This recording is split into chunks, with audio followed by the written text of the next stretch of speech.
അവർ പോകുന്ന സമയത്ത് അവിടെ ഞാൻ ഉണ്ടായിരുന്നു എന്നുള്ളത് വസ്തുതയാണ്.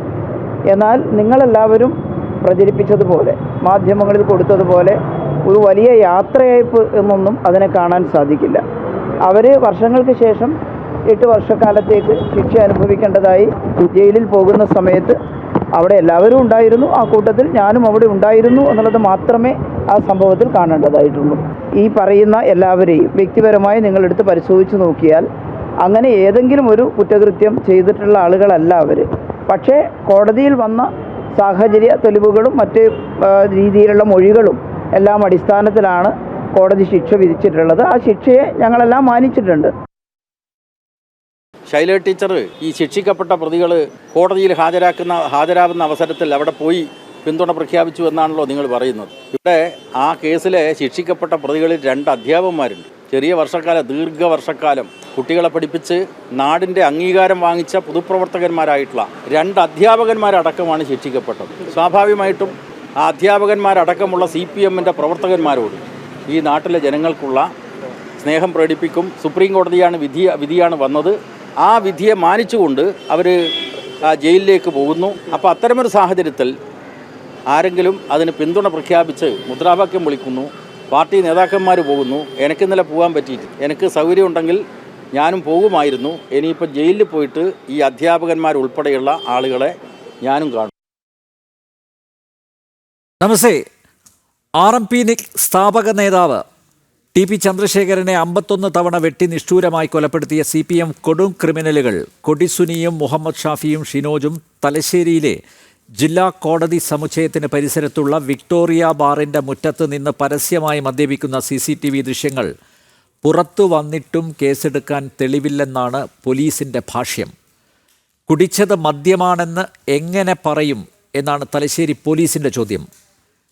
മദ്യപിച്ചിട്ടില്ലെങ്കിൽ പിന്നെ എന്തിനാണ് ഈ കുറ്റവാളികൾക്ക് എസ്കോർട്ട് പോയ 3 പോലീസുകാരെ സസ്പെൻഡ് ചെയ്തത്? ഇനി സഖാക്കന്മാരുടെ നന്മമരമായ ടീച്ചറമ്മ രാജ്യസഭാംഗം C സദാനന്ദൻ മാസ്റ്ററുടെ 2 കാലുകളും വെട്ടിയെടുത്തതിന് ശിക്ഷിക്കപ്പെട്ട 3 പതിറ്റാണ്ടിന് ശേഷം കണ്ണൂർ സെൻട്രൽ ജയിലിലേക്ക് പോകുന്ന കുറ്റവാളികൾക്ക് യാത്രയയപ്പ് നൽകിയതിൻ്റെ വീഡിയോ ദൃശ്യവും നാം ഒക്കെ കണ്ടുവല്ലോ. മാഷിൻ്റെ കാലുകൾ മുട്ടിന് താഴെ അറുത്ത് മാറ്റിയവർ നിഷ്കളങ്കരാണെന്നാണ് ടീച്ചറുടെ ന്യായം പറച്ചിൽ. കഴിഞ്ഞ ദിവസം മുഖ്യമന്ത്രിയുടെ വിശ്വസ്തനായ PM മനോജിൻ്റെ സഹോദരനും മുഴപ്പിലങ്ങാട് സൂരജ് വധക്കേസിൽ ജീവപര്യന്തം തടവിന് വിധിക്കപ്പെട്ട ക്രിമിനലുമായ PM മനോരാജിൻ്റെ ശിക്ഷ മരവിപ്പിച്ച് ഹൈക്കോടതി ജാമ്യം അനുവദിച്ചു. കോടതിയിൽ പ്രോസിക്യൂഷൻ മനോരാജിൻ്റെ ഹർജിയെ കാര്യമായി എതിർക്കാതെ അയഞ്ഞു കൊടുക്കുകയായിരുന്നു. നിയമവാഴ്ചയും നീതിന്യായ വ്യവസ്ഥയും വെല്ലുവിളിക്കുന്ന പാർട്ടിയും ഭരണകൂടവും. ജനഡിബേറ്റ് ഈ വിഷയമാണ് ഇന്ന് ചർച്ച ചെയ്യുന്നത്. C സദാനന്ദൻ മാസ്റ്റർ MP ഡൽഹിയിൽ നിന്നും തത്സമയം ചേരുന്നു. ഒപ്പം സംവാദകൻ ശ്രീജിത്ത് പണിക്ക, RMP നേതാവ് PJ മോൻസി, രാഷ്ട്രീയ നിരീക്ഷകൻ MK ഹരിദാസ് എന്നിവരും പങ്കെടുക്കുന്നു. എല്ലാ അതിഥികളെയും ഈ സംവാദത്തിലേക്ക് സ്നേഹാദരങ്ങളോടെ സ്വാഗതം ചെയ്യുന്നു. ഒപ്പം പ്രേക്ഷകരെയും. മാഷേ, പഴയതൊന്നും ഓർക്കാൻ മാഷ് ആഗ്രഹിക്കുന്നില്ലെന്നറിയാം, ഓർമ്മിപ്പിക്കാൻ ഞങ്ങൾക്കും താല്പര്യമില്ല. പക്ഷേ ഉത്തരവാദപ്പെട്ട ഒരു ജനപ്രതിനിധി നെറികേട് കാണിക്കുമ്പോൾ അതിനെ ചോദ്യം ചെയ്തില്ലെങ്കിൽ ഏത് കുറ്റകൃത്യവും നോർമലൈസ് ചെയ്യാനുള്ള ഇവരുടെ തത്രപ്പാട് തീവ്രത കൂടും. KK ശൈലജ ചൂണ്ടിക്കാട്ടിയതുപോലെ മാഷിന് നേരെയുണ്ടായ വധശ്രമക്കേസിൽ നിരപരാധികളെ ആണോ നമ്മുടെ കോടതി ശിക്ഷിച്ചത്? P ജയരാജൻ പറഞ്ഞത് മാഷ് കേട്ടല്ലോ. അതായത് ഈ ശിക്ഷിക്കപ്പെട്ടവരിൽ 2 പേർ അധ്യാപകരാണ്, ദീർഘകാലം കുട്ടികളെ പഠിപ്പിച്ച അധ്യാപകരാണ് എന്ന്. അപ്പോൾ സദാനന്ദൻ മാസ്റ്റർ ആരായിരുന്നു? അത് ജയരാജനും ശൈലജ ടീച്ചർക്കും ഒരു വിഷയമേ അല്ലേ സദാനന്ദൻ മാസ്റ്റർ?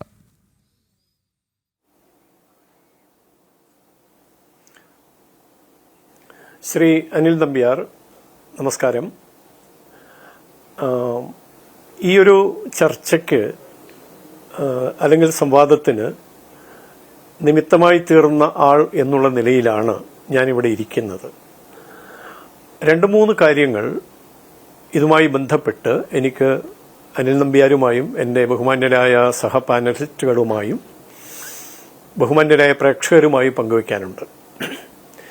ആദ്യമേ തന്നെ പറയാം, ശ്രീ അനിൽ നമ്പ്യാർ സൂചിപ്പിച്ചതുപോലെ എൻ്റെ നേരെയുണ്ടായ ആക്രമണം അതൊരൊറ്റപ്പെട്ട ആക്രമണമായിരുന്നില്ല. സംഘടിതമായ ആക്രമണങ്ങളിലൂടെ കണ്ണൂർ ജില്ലയിൽ പ്രത്യേകിച്ചും കേരളത്തിൽ പൊതുവെയും സംഘപ്രസ്ഥാനങ്ങളുടെ വളർച്ച തടയണം എന്ന ആസൂത്രിതമായ ലക്ഷ്യത്തോടുകൂടി CPIM നടത്തിക്കൊണ്ടിരിക്കുന്ന അക്രമ പരമ്പരകളിൽ ഒന്നായിരുന്നു എൻ്റെ നേരെയുണ്ടായ ആക്രമണം. പക്ഷേ ഈ ആക്രമണവുമായി ബന്ധപ്പെട്ട വിഷയങ്ങളും അതിൻ്റെ പശ്ചാത്തലവും അതിൻ്റെ പ്രത്യാഘാതങ്ങളും കൂടുതൽ ചർച്ച ചെയ്യപ്പെടേണ്ടതില്ല, അല്ലെങ്കിൽ ചർച്ച ചെയ്യപ്പെടരുത് എന്ന് ആത്മാർത്ഥമായി ആഗ്രഹിക്കുന്ന ഒരാളാണ് ഞാൻ. എൻ്റെ പ്രസ്ഥാനവും എന്തുകൊണ്ടെന്നാൽ 1969 തലശ്ശേരിക്കടുത്ത് വാടിക്കൽ രാമകൃഷ്ണൻ എന്നു പേരുള്ള സംഘകാര്യകർത്താവ് ഒരു കുറ്റവും ചെയ്യാതെ, എന്നാൽ CPIMന്റെ നിർവചനപ്രകാരം RSSന്റെ പ്രവർത്തനങ്ങൾക്ക് നേതൃത്വം കൊടുത്തു എന്ന ഒരു കുറ്റം ചെയ്തതുകൊണ്ട് മാത്രം കൊല്ലപ്പെട്ടതോടുകൂടിയാണ് കണ്ണൂർ ജില്ലയിൽ കൊലപാതക പരമ്പരകൾ ആരംഭിക്കുന്നത്. ഇതിനെക്കുറിച്ച് പോസ്റ്റ്മോർട്ടം നടത്തി പൊതുവെ സമാധാനം കൈവരിച്ച സാഹചര്യത്തിൽ ഇത്തരം വിഷയങ്ങൾ വീണ്ടും ചർച്ചയ്ക്ക് വിധേയമാക്കി സമൂഹത്തിൽ ഇതുമായി നേരിട്ടോ അല്ലാതെയോ ബന്ധപ്പെടുന്ന ആളുകളിലും അല്ലാത്തവരിലും അസ്വസ്ഥതകൾ ഉണ്ടാക്കരുത് എന്ന നിർബന്ധം എൻ്റെ പ്രസ്ഥാനത്തിനുമുണ്ട്, എനിക്കുമുണ്ട് സ്വാഭാവികമായും. അതുകൊണ്ട് തന്നെ ഞാൻ രാജ്യസഭയിലേക്ക് നാമനിർദ്ദേശം ചെയ്യപ്പെട്ട സാഹചര്യത്തിൽ അനേകം മാധ്യമ സഹോദരങ്ങൾ ഇതുമായി ബന്ധപ്പെട്ട കാര്യങ്ങൾ ചോദിക്കാനും ആശയ വിനിമയത്തിനുമൊക്കെയായി എന്നെ സമീപിച്ചിരുന്നു. അപ്പം അവർക്കറിയേണ്ടിയിരുന്നത് അക്രമരാഷ്ട്രീയത്തിന്റെ ഒരു ഇര എന്ന നിലയിൽ അതുകൊണ്ട് മാത്രം രാജ്യസഭയിലേക്ക് നാമനിർദ്ദേശം ചെയ്യപ്പെട്ട ഒരാളാണ് എന്നൊരു തോന്നൽ വരുന്ന തരത്തിലുള്ള ചില ചോദ്യങ്ങളും ഒക്കെയാണ് അവരിൽ നിന്ന് ദൗർഭാഗ്യകരമായി ഉണ്ടായത് എന്നെനിക്ക് പറയേണ്ടി വരുന്നു. അപ്പോഴൊക്കെ ഞാൻ കൊടുത്ത മറുപടി, രാജ്യസഭയിലേക്ക് നോമിനേഷൻ നടത്തിയത് അല്ലെങ്കിൽ എന്നെ നിർദ്ദേശിച്ചത് അക്രമരാഷ്ട്രീയത്തിന് വിധേയനായ സഹതാപം അർഹിക്കുന്ന ഒരു മനുഷ്യൻ എന്ന നിലയിൽ, അതിനൊരു നഷ്ടപരിഹാരം എന്ന നിലയിൽ ഇരിക്കട്ടെ ഒരു MP സ്ഥാനം എന്ന നിലയ്ക്കേ അല്ല.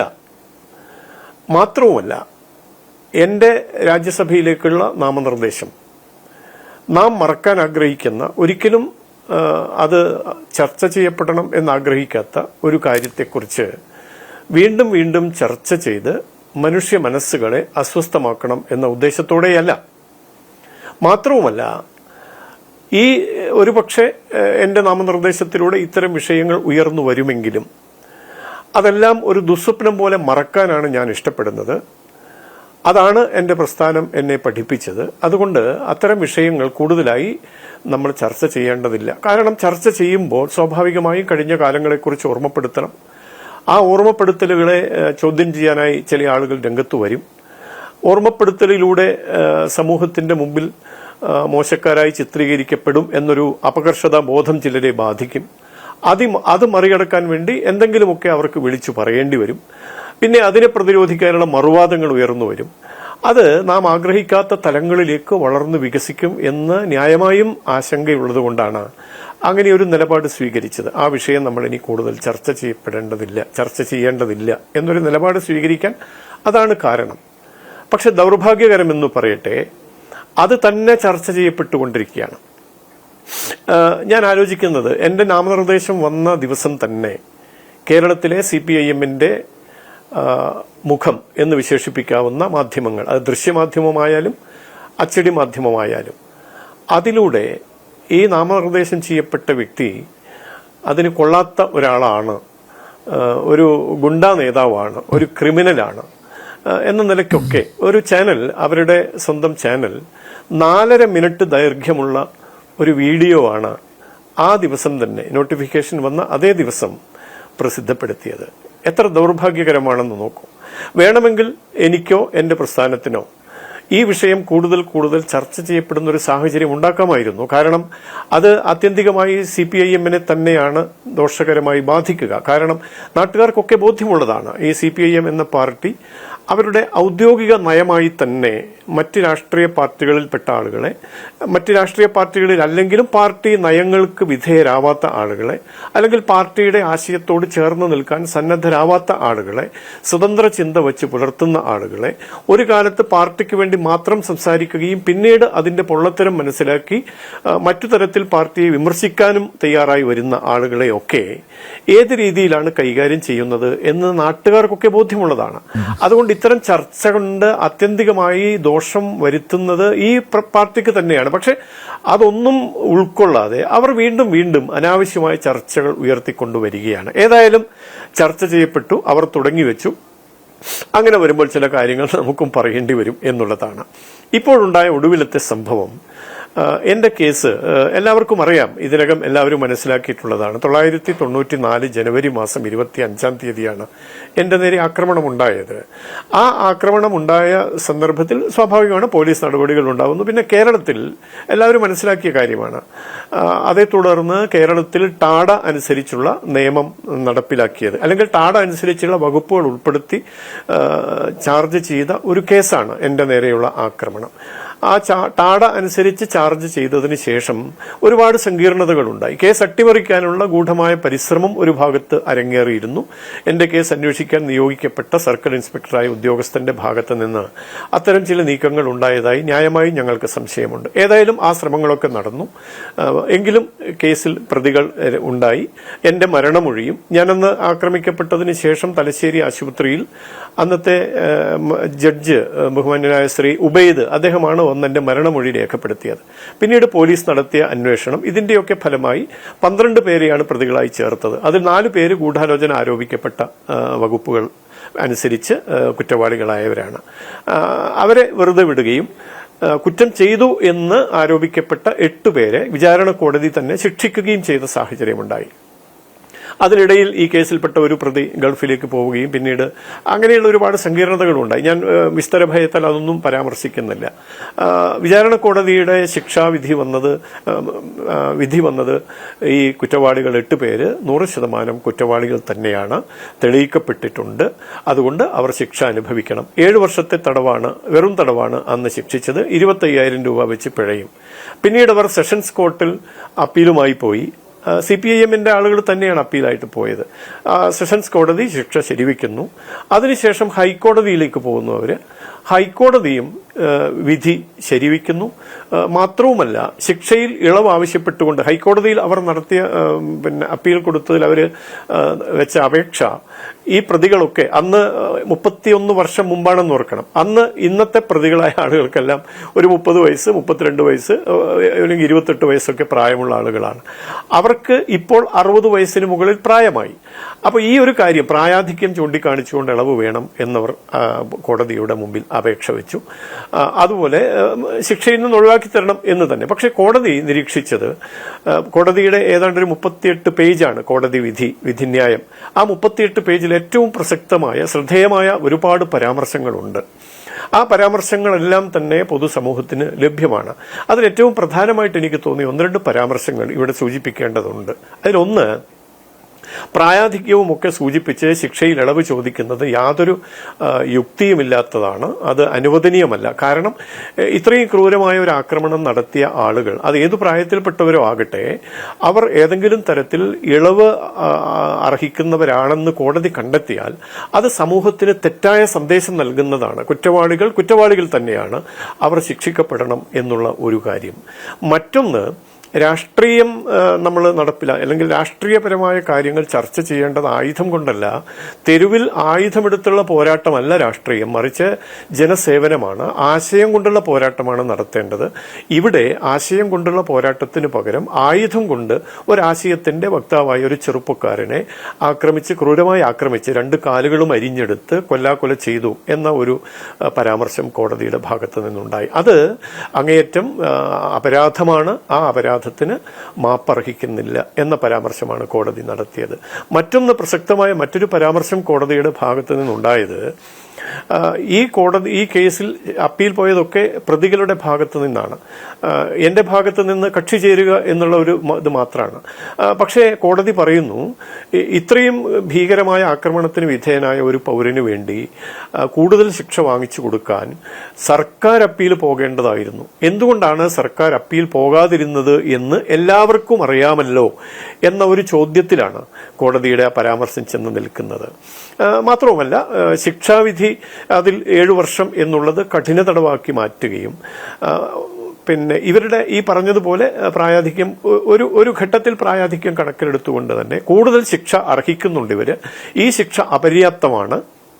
എന്നാൽ കൂടുതൽ കാലം ശിക്ഷിക്കാൻ കോടതി സന്നദ്ധമാകുന്നില്ല. പക്ഷേ പിഴത്തുകയിൽ ഇരട്ടി വർധനവ്, 25,000 രൂപ ഒരാൾ വെച്ച് എന്നുള്ളത് 50,000 രൂപയാക്കി വർദ്ധിപ്പിക്കുന്ന ഒരു സാഹചര്യമുണ്ടായി. വളരെ ശ്രദ്ധേയമായ അനേകം മറ്റു പരാമർശങ്ങളുമുണ്ട്, ഞാൻ അതിലേക്കൊന്നും കടക്കുന്നില്ല. അപ്പൊ ഈ നിലയ്ക്കൊക്കെ വിചാരണ കോടതി, അത് കഴിഞ്ഞ് സെഷൻസ് കോടതി, അത് കഴിഞ്ഞ് ഹൈക്കോടതിയിൽ ഈ വിധി വന്നതിന് ശേഷം ഈ കഴിഞ്ഞ ജനുവരി മാസം 29-നാണ് വിധി വന്നത്. 1-2 ദിവസം കൊണ്ട് അത് പൊതുജനങ്ങൾ അറിയുകയും ചെയ്തു, മാധ്യമങ്ങളിലൂടെയും അല്ലാതെയും ഒക്കെ. തുടർന്ന് അവർ വലിയ തോതിൽ ഈ കേസിൽ നിന്ന് ഇവരെ രക്ഷപ്പെടുത്താനുള്ള ശ്രമം അവർ നടത്തിയെന്നാണ് മനസ്സിലാക്കുന്നത്. അതായത് സുപ്രീം കോടതിയിൽ അപ്പീൽ കൊടുക്കാൻ വേണ്ടിയിട്ടുള്ള, അത് നാട്ടിലൊക്കെ ചർച്ചയായ കാര്യമാണ്, എനിക്ക് നേരിട്ട് അറിയുന്ന കാര്യമാണ്. പക്ഷേ സുപ്രീം കോടതി ഫയലിൽ പോലും സ്വീകരിക്കാതെ ഈ കേസ് തള്ളുകയായിരുന്നു. അതിനെ തുടർന്നാണ് ഇവർ അനുഭവിച്ചിരുന്ന ജാമ്യം ഹൈക്കോടതി റദ്ദാക്കുകയും ഇവർ കോടതിയിൽ ഹാജരാവണം എന്ന ഉത്തരവ് പുറപ്പെടുവിക്കുകയും ചെയ്തത്. അങ്ങനെ അവർ കോടതിയിൽ ഹാജരായി. ഈ കഴിഞ്ഞ ദിവസം, അതായത് ഈ മാസം 4-ാം തീയതി, ആഗസ്റ്റ് മാസം 4-ാം തീയതി അവർ ജയിലിലേക്ക് പോകുന്ന സാഹചര്യമുണ്ടായി. അപ്പോഴാണ് അതോടുകൂടി തീരേണ്ടതായിരുന്നു, അല്ലെങ്കിൽ തീർക്കേണ്ടതായിരുന്നു. പക്ഷെ CPIM ആണല്ലോ പാർട്ടി, ജാത്യാലുള്ളത് തൂത്താൽ പോകില്ല എന്ന് പറഞ്ഞതുപോലെ അവരുടെ തനി സ്വഭാവം പുറത്തു വന്നു. വലിയ തോതിൽ ആരവങ്ങളും മുദ്രാവാക്യങ്ങളുമൊക്കെയായി ഇവരെ യാത്രയക്കുന്ന സാഹചര്യമുണ്ടായി. ഇവർക്ക് വേണ്ടി നിങ്ങളാണ് ഞങ്ങളെ നയിച്ചത്, എനിക്ക് മനസ്സിലാവുന്നില്ല എന്തർത്ഥത്തിലാണ് ഇവർ ഞങ്ങളെ നയിച്ചു എന്ന് പറയുന്നത് എന്നൊക്കെ. ആ മുദ്രാവാക്യം വിളിമുഴക്കുന്നു, പാർട്ടി ഓഫീസിൽ യാത്രയപ്പ് നൽകുന്നു. അത് കഴിഞ്ഞ് കോടതിയിൽ ഹാജരാകാൻ പോയപ്പോൾ കോടതി വളപ്പിൽ അവർക്ക് സ്വീകരണം ഒരുക്കുന്നു. കോടതി വളപ്പിലെ സ്വീകരണത്തിന് നേതൃത്വം കൊടുത്തത് വനിതാ കോടതിയുടെ ഉപദേശക സമിതി അംഗമായ MV സരളയാണെന്ന് നമ്മൾ ഓർക്കണം. കോടതി ഉപദേശക സമിതി, ജയിൽ ഉപദേശക സമിതി അംഗമായിട്ടുള്ള MV സരളയാണ് കോടതി മുറ്റത്തെ സ്വീകരണത്തിന് നേതൃത്വം കൊടുക്കുന്നത്. അത് കഴിഞ്ഞ് സെൻട്രൽ ജയിലിൽ ഇവരെ കൊണ്ടുപോകുമ്പോൾ അവിടെ സ്വീകരണവും യാത്രയപ്പ് എന്താണോ എന്നറിയില്ല, സ്വീകരണമാണോ യാത്രയപ്പാണോ എന്താണെന്നുള്ളത് നമുക്ക് നിശ്ചയിക്കാം. അവിടെ അതിന് നേതൃത്വം കൊടുക്കുന്നത്, ഇവരെ ആലിംഗനം ചെയ്യുന്നതും ആശ്വസിപ്പിക്കുന്നതും കൈ ചുരുട്ടി മുദ്രാവാക്യം വിളിക്കുന്നതുമൊക്കെ രാജ്യസഭാ MP കൂടിയായിരുന്ന, നമ്മുടെ നാട്ടിലെ നീതിന്യായ സംവിധാനങ്ങളെക്കുറിച്ച് 100% അറിവുള്ള CPIM-ന്റെ ഇപ്പോഴത്തെ ജില്ലാ സെക്രട്ടറിയായ, മുഖ്യമന്ത്രിയുടെ പ്രൈവറ്റ് സെക്രട്ടറി ഒക്കെ ആയിരുന്ന ശ്രീ KK രാഗേഷാണ്. അപ്പോൾ എന്താണ് നമ്മൾ ഇതിൽ നിന്ന് മനസ്സിലാക്കേണ്ടത്? അവർ ഈ കുറ്റവാളികളാണ് എന്ന് കോടതി ഏകസ്വരത്തിൽ കണ്ടെത്തിയ ഈ ആളുകളെ അവരുടെ മനസ്സ് തകരാതെ, അല്ലെങ്കിൽ ജയിലിൽ പോകേണ്ടി വരുമ്പോൾ സ്വാഭാവികമാണല്ലോ, മനുഷ്യരാണല്ലോ. അപ്പോൾ അതുകൊണ്ടുണ്ടാവുന്ന അവരുടെ സങ്കടമോ അല്ലെങ്കിൽ ഖേദമോ അല്ലെങ്കിൽ മനസ്സുകൊണ്ട് എന്തെങ്കിലുമൊക്കെയുള്ള മറ്റു പ്രയാസങ്ങളോ അനുഭവിക്കുന്നുണ്ടെങ്കിൽ, അനുഭവിക്കണം എന്നല്ല ഞാൻ പറയുന്നത്, മനംമാറ്റത്തിന് വേണ്ടിയാണല്ലോ നമ്മൾ ആളുകളെ ശിക്ഷിക്കുന്നതും ജയിലിലേക്ക് അയക്കുന്നതും. മനംമാറ്റം ഉണ്ടാകുന്നതിന് പകരം ചെയ്ത കൊടും പാതകം വലിയ മഹത്തായ ഒരു സംഭവമായിരുന്നു എന്ന് ഇവർക്ക് തോന്നാനും, ഇവരെ അനുവർത്തിക്കുന്ന മറ്റ് പാർട്ടി അണികൾക്ക് ഇനിയും ഇതുപോലുള്ള കർത്തവ്യങ്ങൾ നിർവഹിച്ചു കഴിഞ്ഞാൽ, കർത്തവ്യം എന്ന് ഞാൻ മനഃപൂർവ്വം തന്നെ ഉപയോഗിക്കുകയാണ്, പാർട്ടി നിർവചനം അനുസരിച്ച് പാർട്ടിക്ക് വേണ്ടിയുള്ള കർത്തവ്യമാണല്ലോ. അപ്പൊ അങ്ങനെ നിർവഹിക്കേണ്ടി വരുമ്പോൾ പാർട്ടി ഞങ്ങളോടൊപ്പമുണ്ട്, നേതാക്കൾ ഞങ്ങളോടൊപ്പമുണ്ട് എന്ന ഒരു തോന്നൽ, ഇനിയുള്ള കാലങ്ങളിൽ എന്തെങ്കിലും ചെയ്യാൻ ഞങ്ങൾ സന്നദ്ധരാണ് എന്ന ഒരു മാനസികമായ സജ്ജീകരണം പാർട്ടി അണികളിൽ ഉണ്ടാക്കാനും ഉദ്ദേശിച്ചുകൊണ്ട് തന്നെയാണ് ഇത്തരം വേഷം കെട്ടലുകൾ എന്നാണ് ഞാൻ മനസ്സിലാക്കുന്നത്. കാരണം ഇവരാരും ഇതിന്റെ പ്രത്യാഘാതങ്ങൾ അറിയാത്തവരോ അങ്ങനെ ചിന്തിക്കാത്തവരോ അല്ല. പക്ഷെ എന്നിട്ട് പോലും ഇവർ ഇതിനിറങ്ങി പുറപ്പെടുന്നു. ഞാൻ ഇക്കാര്യം മാധ്യമങ്ങളോട് സംസാരിക്കുമ്പോൾ മാധ്യമങ്ങൾ ചോദിച്ചപ്പോൾ ഞാനൊരു കാര്യം എടുത്തു പറഞ്ഞിരുന്നു. അതായത് ബാക്കി MV സരളിയുടെ കാര്യം ഇരിക്കട്ടെ, KK രാഗേഷിന്റെ കാര്യം ഇരിക്കട്ടെ, ശൈലജ ടീച്ചർ എനിക്ക് വളരെ അടുപ്പമുള്ള CPIM-ന്റെ നേതാവാണ്. ഞങ്ങൾ കൂത്തുപറമ്പിൽ 2016 തെരഞ്ഞെടുപ്പിൽ പരസ്പരം മത്സരിച്ച ആളുകളാണ്. ഞാൻ പഠിച്ച ശിവപുരം ഹൈസ്കൂളിലെ അധ്യാപികയായിരുന്ന ആളാണ് KK ശൈലജ ടീച്ചർ. വളരെ സ്നേഹപൂർണ്ണമായി എന്നോട് ഇടപഴകുന്ന ആൾ കൂടിയാണ്. ഞാൻ അതൊന്നും നിഷേധിക്കുന്നില്ല. വ്യത്യസ്ത രാഷ്ട്രീയമാണ്, പരസ്പരം വിമർശിയൊക്കെ ശരിയാണ്. പക്ഷേ ശൈലജ ടീച്ചറെ സംബന്ധിച്ചിടത്തോളം അവർ ഈ പരിപാടിക്ക് നേതൃത്വം കൊടുത്തു എന്നുള്ളത് എന്നെ അത്ഭുതപ്പെടുത്തിയ കാര്യമാണ്. അവർ എൻ്റെ MLA ആണ്, ഞാൻ ഉൾപ്പെടുന്ന മട്ടന്നൂർ നിയോജക മണ്ഡലത്തിൻ്റെ MLA ആണ്, എൻ്റെ MLA ആണ്. എനിക്ക് വേണ്ടി നിൽക്കേണ്ട ആളാണ് ശൈലജ ടീച്ചർ. കാരണം ഞാൻ ആ മണ്ഡലത്തിലെ ഒരു വോട്ടർ എന്നുള്ള നിലയിൽ, ഒരു പൗരൻ എന്നുള്ള നിലയിൽ എനിക്ക് നേരിട്ട ഈ ദുരന്തത്തിൽ എന്നോട് അനുതാപം പ്രകടിപ്പിക്കുകയോ എൻ്റെ കൂടെ നിൽക്കുകയോ ചെയ്യേണ്ട ടീച്ചർ എന്നെ ഈ പരുവത്തിലാക്കിയ, ടീച്ചറുടെ പാർട്ടിക്കാരാണ്, ഓക്കെ, സമ്മതിച്ചു. ടീച്ചർക്ക് സ്വകാര്യ സന്ദർശനത്തിൽ അവരുടെ വീട്ടുകാരെ പോയി കാണാം. പക്ഷെ പരസ്യമായി അതിന് നേതൃത്വം കൊടുക്കുന്നു എന്ന് വരുന്നത് അതൊരു സന്ദേശമാണ് സമൂഹത്തിന് നൽകുന്നത്. ഞാൻ ഇവരുടെ കൂടെയാണ്, ഇവരുടെ കൂടെയുണ്ട്. ഇത് അങ്ങേയറ്റം ഖേദകരമാണ്. അപ്പൊ ഇത്തരം കാര്യങ്ങൾ നടക്കുമ്പോൾ നമ്മെ സംബന്ധിച്ച് കാര്യവിവരമുള്ളവരൊക്കെ അതിനെ എതിർത്തിട്ടുണ്ട്. സന്തോഷകരമാണ്. മാധ്യമങ്ങളും അതുപോലെ സമൂഹത്തിൽ ബഹുമാനിക്കപ്പെടുന്ന അനേകം ആളുകളും, സാംസ്കാരിക രംഗത്ത് പ്രവർത്തിക്കുന്ന ആളുകളും, രാഷ്ട്രീയ നിരീക്ഷകരുമൊക്കെ, അഭിഭാഷക പ്രമുഖന്മാരുമൊക്കെ അതിനെ രൂക്ഷമായി വിമർശിച്ചിട്ടുണ്ട്. പക്ഷേ അതൊന്നും ആരെയും ബാധിക്കുന്നില്ല. അതുകൊണ്ടൊന്നും നിങ്ങൾ തളരരുത് എന്ന ഉറച്ച നിശ്ചയത്തോടു കൂടിയാണ് ഇന്ന് സഖാവ് P. ജയരാജന്റെ പ്രസ്താവന വന്നിരിക്കുന്നത്. പറ്റുമെങ്കിൽ ഞാനും പോകുമായിരുന്നു ഈ ഇങ്ങനെയുള്ള ടീച്ചർ ഇന്നലെ ഒരുവിധം തട്ടലും മുട്ടലും ഒന്നും ഇല്ലാത്ത തരത്തിൽ അങ്ങനെ ഒരു പ്രത്യേക രീതിയിലൊക്കെ പറഞ്ഞുവെങ്കിലും അതൊന്നുമല്ല, ടീച്ചർ അത് മനസ്സോടുകൂടി തന്നെ പോയതാണ് എന്ന് വരുത്താനുള്ള പരിശ്രമം കൂടി ജയരാജന്റെ ഭാഗത്ത്. അത് ടീച്ചറെ മനഃപൂർവ്വം കെണിയിൽപ്പെടുത്താനാണോ എന്നെനിക്കറിയില്ല. ടീച്ചർ അകപ്പെട്ട ഈ ഒരു പ്രത്യേകമായ സാഹചര്യത്തിൽ സന്തോഷിക്കുന്നവർ ആ പാർട്ടിയിൽ തന്നെ ഉണ്ടാകാം എന്നാണ് ഞാൻ വിചാരിക്കുന്നത്. അനിൽ നമ്പ്യാർ, മറ്റൊരു കാര്യം കൂടി ഞാൻ ആദ്യഘട്ടത്തിൽ സൂചിപ്പിക്കേണ്ട ഒന്ന്, ഇപ്പൊ ജയരാജൻ പറഞ്ഞത് ഇവരൊക്കെ വളരെ നല്ല ആളുകളാണ്, എനിക്കറിയുന്ന ആളുകളാണ്. ഈ 8 പേരും എനിക്ക് വളരെ ചെറുപ്പം മുതൽ ഞാൻ കണ്ടു പരിചയിച്ച ആളുകളാണ്. ഇവർ അധ്യാപകരാണ്, ഒരു മാന്യന്മാരാണ്, ഒക്കെ ശരി, സമ്മതിച്ച് അവരെങ്ങനെ പറയട്ടെ. പക്ഷെ എനിക്കറിയാം ഇവരാരൊക്കെയാണ്, എന്തൊക്കെയാണ് ഇവർ നാട്ടിൽ ചെയ്തിരുന്നത് എന്നൊക്കെ എനിക്കറിയാവുന്നതാണ്. വളരെ ചെറുപ്പം തൊട്ടേ ഇവരെ കണ്ടു വളർന്നതാണ്. ഒരു ഘട്ടത്തിൽ ഇവരുടെ കൂട്ടത്തിൽ ഇടപഴകി നടന്ന ഒരാളുകൂടിയാണ് ഞാൻ. അതുകൊണ്ട് ഒന്നിച്ച് കിടന്നവനെ രാപ്പനി അറിയാം എന്ന് പറഞ്ഞതുപോലെ എനിക്കിവരെ കുറിച്ചൊക്കെ വ്യക്തമായ ധാരണയുണ്ട്. പക്ഷെ ആകെ കൂടി ഒന്നേ പറയാനുള്ളൂ, ഇത്തരം സംഭവങ്ങൾ ആവർത്തിക്കാതിരിക്കാനുള്ള സദ്ബുദ്ധി CPIM നേതൃത്വത്തിനുണ്ടാകണം എന്നതാണ് എനിക്ക് ആദ്യഘട്ടത്തിൽ പറയാനുള്ളത്. ഓക്കെ മാഷേ. ശ്രീ MK ഹരിദാസ്, സദാനന്ദൻ മാസ്റ്റർ കൃത്യമായിട്ട് കാര്യങ്ങൾ ഇവിടെ പ്രേക്ഷകരുമായിട്ട് പങ്കുവച്ചിട്ടുണ്ട്. അപ്പോൾ KK ശൈലജയും P. ജയരാജനും പറയുന്നത് അടിസ്ഥാനരഹിതമായ കാര്യങ്ങളാണെന്ന് നമുക്കറിയാം. നിരപരാധികളെ ജയിലിലേക്ക് അയച്ചു എന്നൊരു വ്യാഖ്യാനമാണ് ഇവർ കൊടുക്കാൻ ശ്രമിച്ചത്. P. ജയരാജൻ നമുക്കറിയാം ജയിലുപദേശക സമിതി അംഗം എന്ന നിലയിൽ നിത്യവും കണ്ണൂർ സെൻട്രൽ ജയിൽ സന്ദർശിക്കുന്നുണ്ട്. 2 കേസുകളിൽ പ്രതിയാണ് P. ജയരാജൻ. അതിൻ്റെ വിചാരണ ആരംഭിച്ചിട്ടുണ്ട്. താമസിയാതെ സ്ഥിരമായിട്ട് കിടക്കാനുള്ള ഭാഗ്യം ഒരുപക്ഷെ അദ്ദേഹത്തിന് ലഭിക്കുമായിരിക്കും. പക്ഷേ ഇവിടെ നേരത്തെ സദാനന്ദ മാസ്റ്റർ ചൂണ്ടിക്കാണിച്ചതുപോലെ ഇങ്ങനെ യാത്രയയപ്പ് നൽകുക, അവിടെ കോടതിയിലും അതുപോലെ സെൻട്രൽ ജയിലിന് മുന്നിലും വലിയ സ്വീകരണം നൽകുക, അങ്ങനെയുള്ള പരിപാടികളിൽ ജനപ്രതിനിധികൾ അടക്കം പങ്കെടുക്കുക, നേരത്തെ രാജ്യസഭ MP ആയിരുന്ന ആൾ ഇപ്പോൾ പാർട്ടിയുടെ ജില്ലാ സെക്രട്ടറി ആയിരുന്ന ആൾ പങ്കെടുക്കുക, ഇതൊക്കെ രഹസ്യമായിട്ടാവാമല്ലോ. ഇപ്പോൾ കുടുംബത്തെ ആശ്വസിപ്പിക്കണമെങ്കിൽ ശൈലജ ടീച്ചർക്ക് ഇവരുടെ വീടുകളിൽ പോയി ബന്ധപ്പെട്ടവരെ അവരുടെ വിഷമത്തിൽ പങ്കുചേരാം, അവരെ ആശ്വസിപ്പിക്കാം, അതൊക്കെ നടക്കാം. പക്ഷേ എങ്കിലും ഒരു തെറ്റായ സന്ദേശമല്ലേ ഇതുവഴി നൽകുന്നത്? അതായത് പാർട്ടി കൃത്യമായിട്ട് സംരക്ഷണം നൽകും, പരിരക്ഷ നൽകും, നിങ്ങൾ ജയിലിനകത്താണെങ്കിലും ഒന്നുകൊണ്ട് പേടിക്കേണ്ട, പാർട്ടി ഒപ്പമുണ്ട് എന്ന സന്ദേശം നൽകുന്നത് നമ്മുടെ നിയമനീതിന്യായ വ്യവസ്ഥയെയും നിയമവാഴ്ചയും വെല്ലുവിളിക്കുന്നത് പോലെയല്ലേ? ശ്രീ ശൈലജ ടീച്ചർ ഒരു ഭരണഘടന ലംഘനം തിരിക്കുകയാണെന്ന കാര്യത്തിൽ വളരെ വ്യക്തമായിട്ടുള്ള സംഭവമാണ്. അതായത് നിഷ്പക്ഷമായും പക്ഷപാതരഹിതമായും എല്ലാവരെയും ഒരുപോലെ കാണും പറഞ്ഞിട്ട് ഭരണഘടന തൊട്ടിട്ട് സത്യപ്രതിജ്ഞ ചെയ്ത MLA ആണ് അവരിപ്പോ ഈ ആറേപ്പിന് പോയിട്ടില്ലായിരുന്നുവെങ്കിൽ പിറ്റേ ദിവസം നേരം വെളുക്കാതിരിക്കില്ല, പിറ്റേ ദിവസം രാത്രി ആകാതില്ല, നമ്മുടെ നാട് ചലനം നിൽക്കാതിരിക്കില്ലേ? അപ്പോ അത്തരം ഒരു സാഹചര്യത്തെ ഇവർക്ക് ചെയ്യുന്ന മര്യാദ ഉണ്ടായിരുന്നത് ഈ പറഞ്ഞത് തന്നെ രഹസ്യമായിട്ട് അവർക്കൊക്കെ ഫോൺ ചെയ്തിട്ട് ഇപ്പൊ അധ്യാപകർ അവരുടെ കൂടെ ജോലി ചെയ്യുന്നു അല്ലെങ്കിൽ വളരെ വേണ്ടപ്പെട്ടതാണെങ്കിൽ ഫോൺ ചെയ്തിട്ട് അനുഭവപൂർണമായ ഞാൻ ജനപ്രതിയാണ്. ഇപ്പൊ സദാനന്ദ മാഷ് പറഞ്ഞതുപോലെ തന്നെ സദാനന്ദ മാഷയുടെ കൂടിയല്ലേയാണ് അവര്.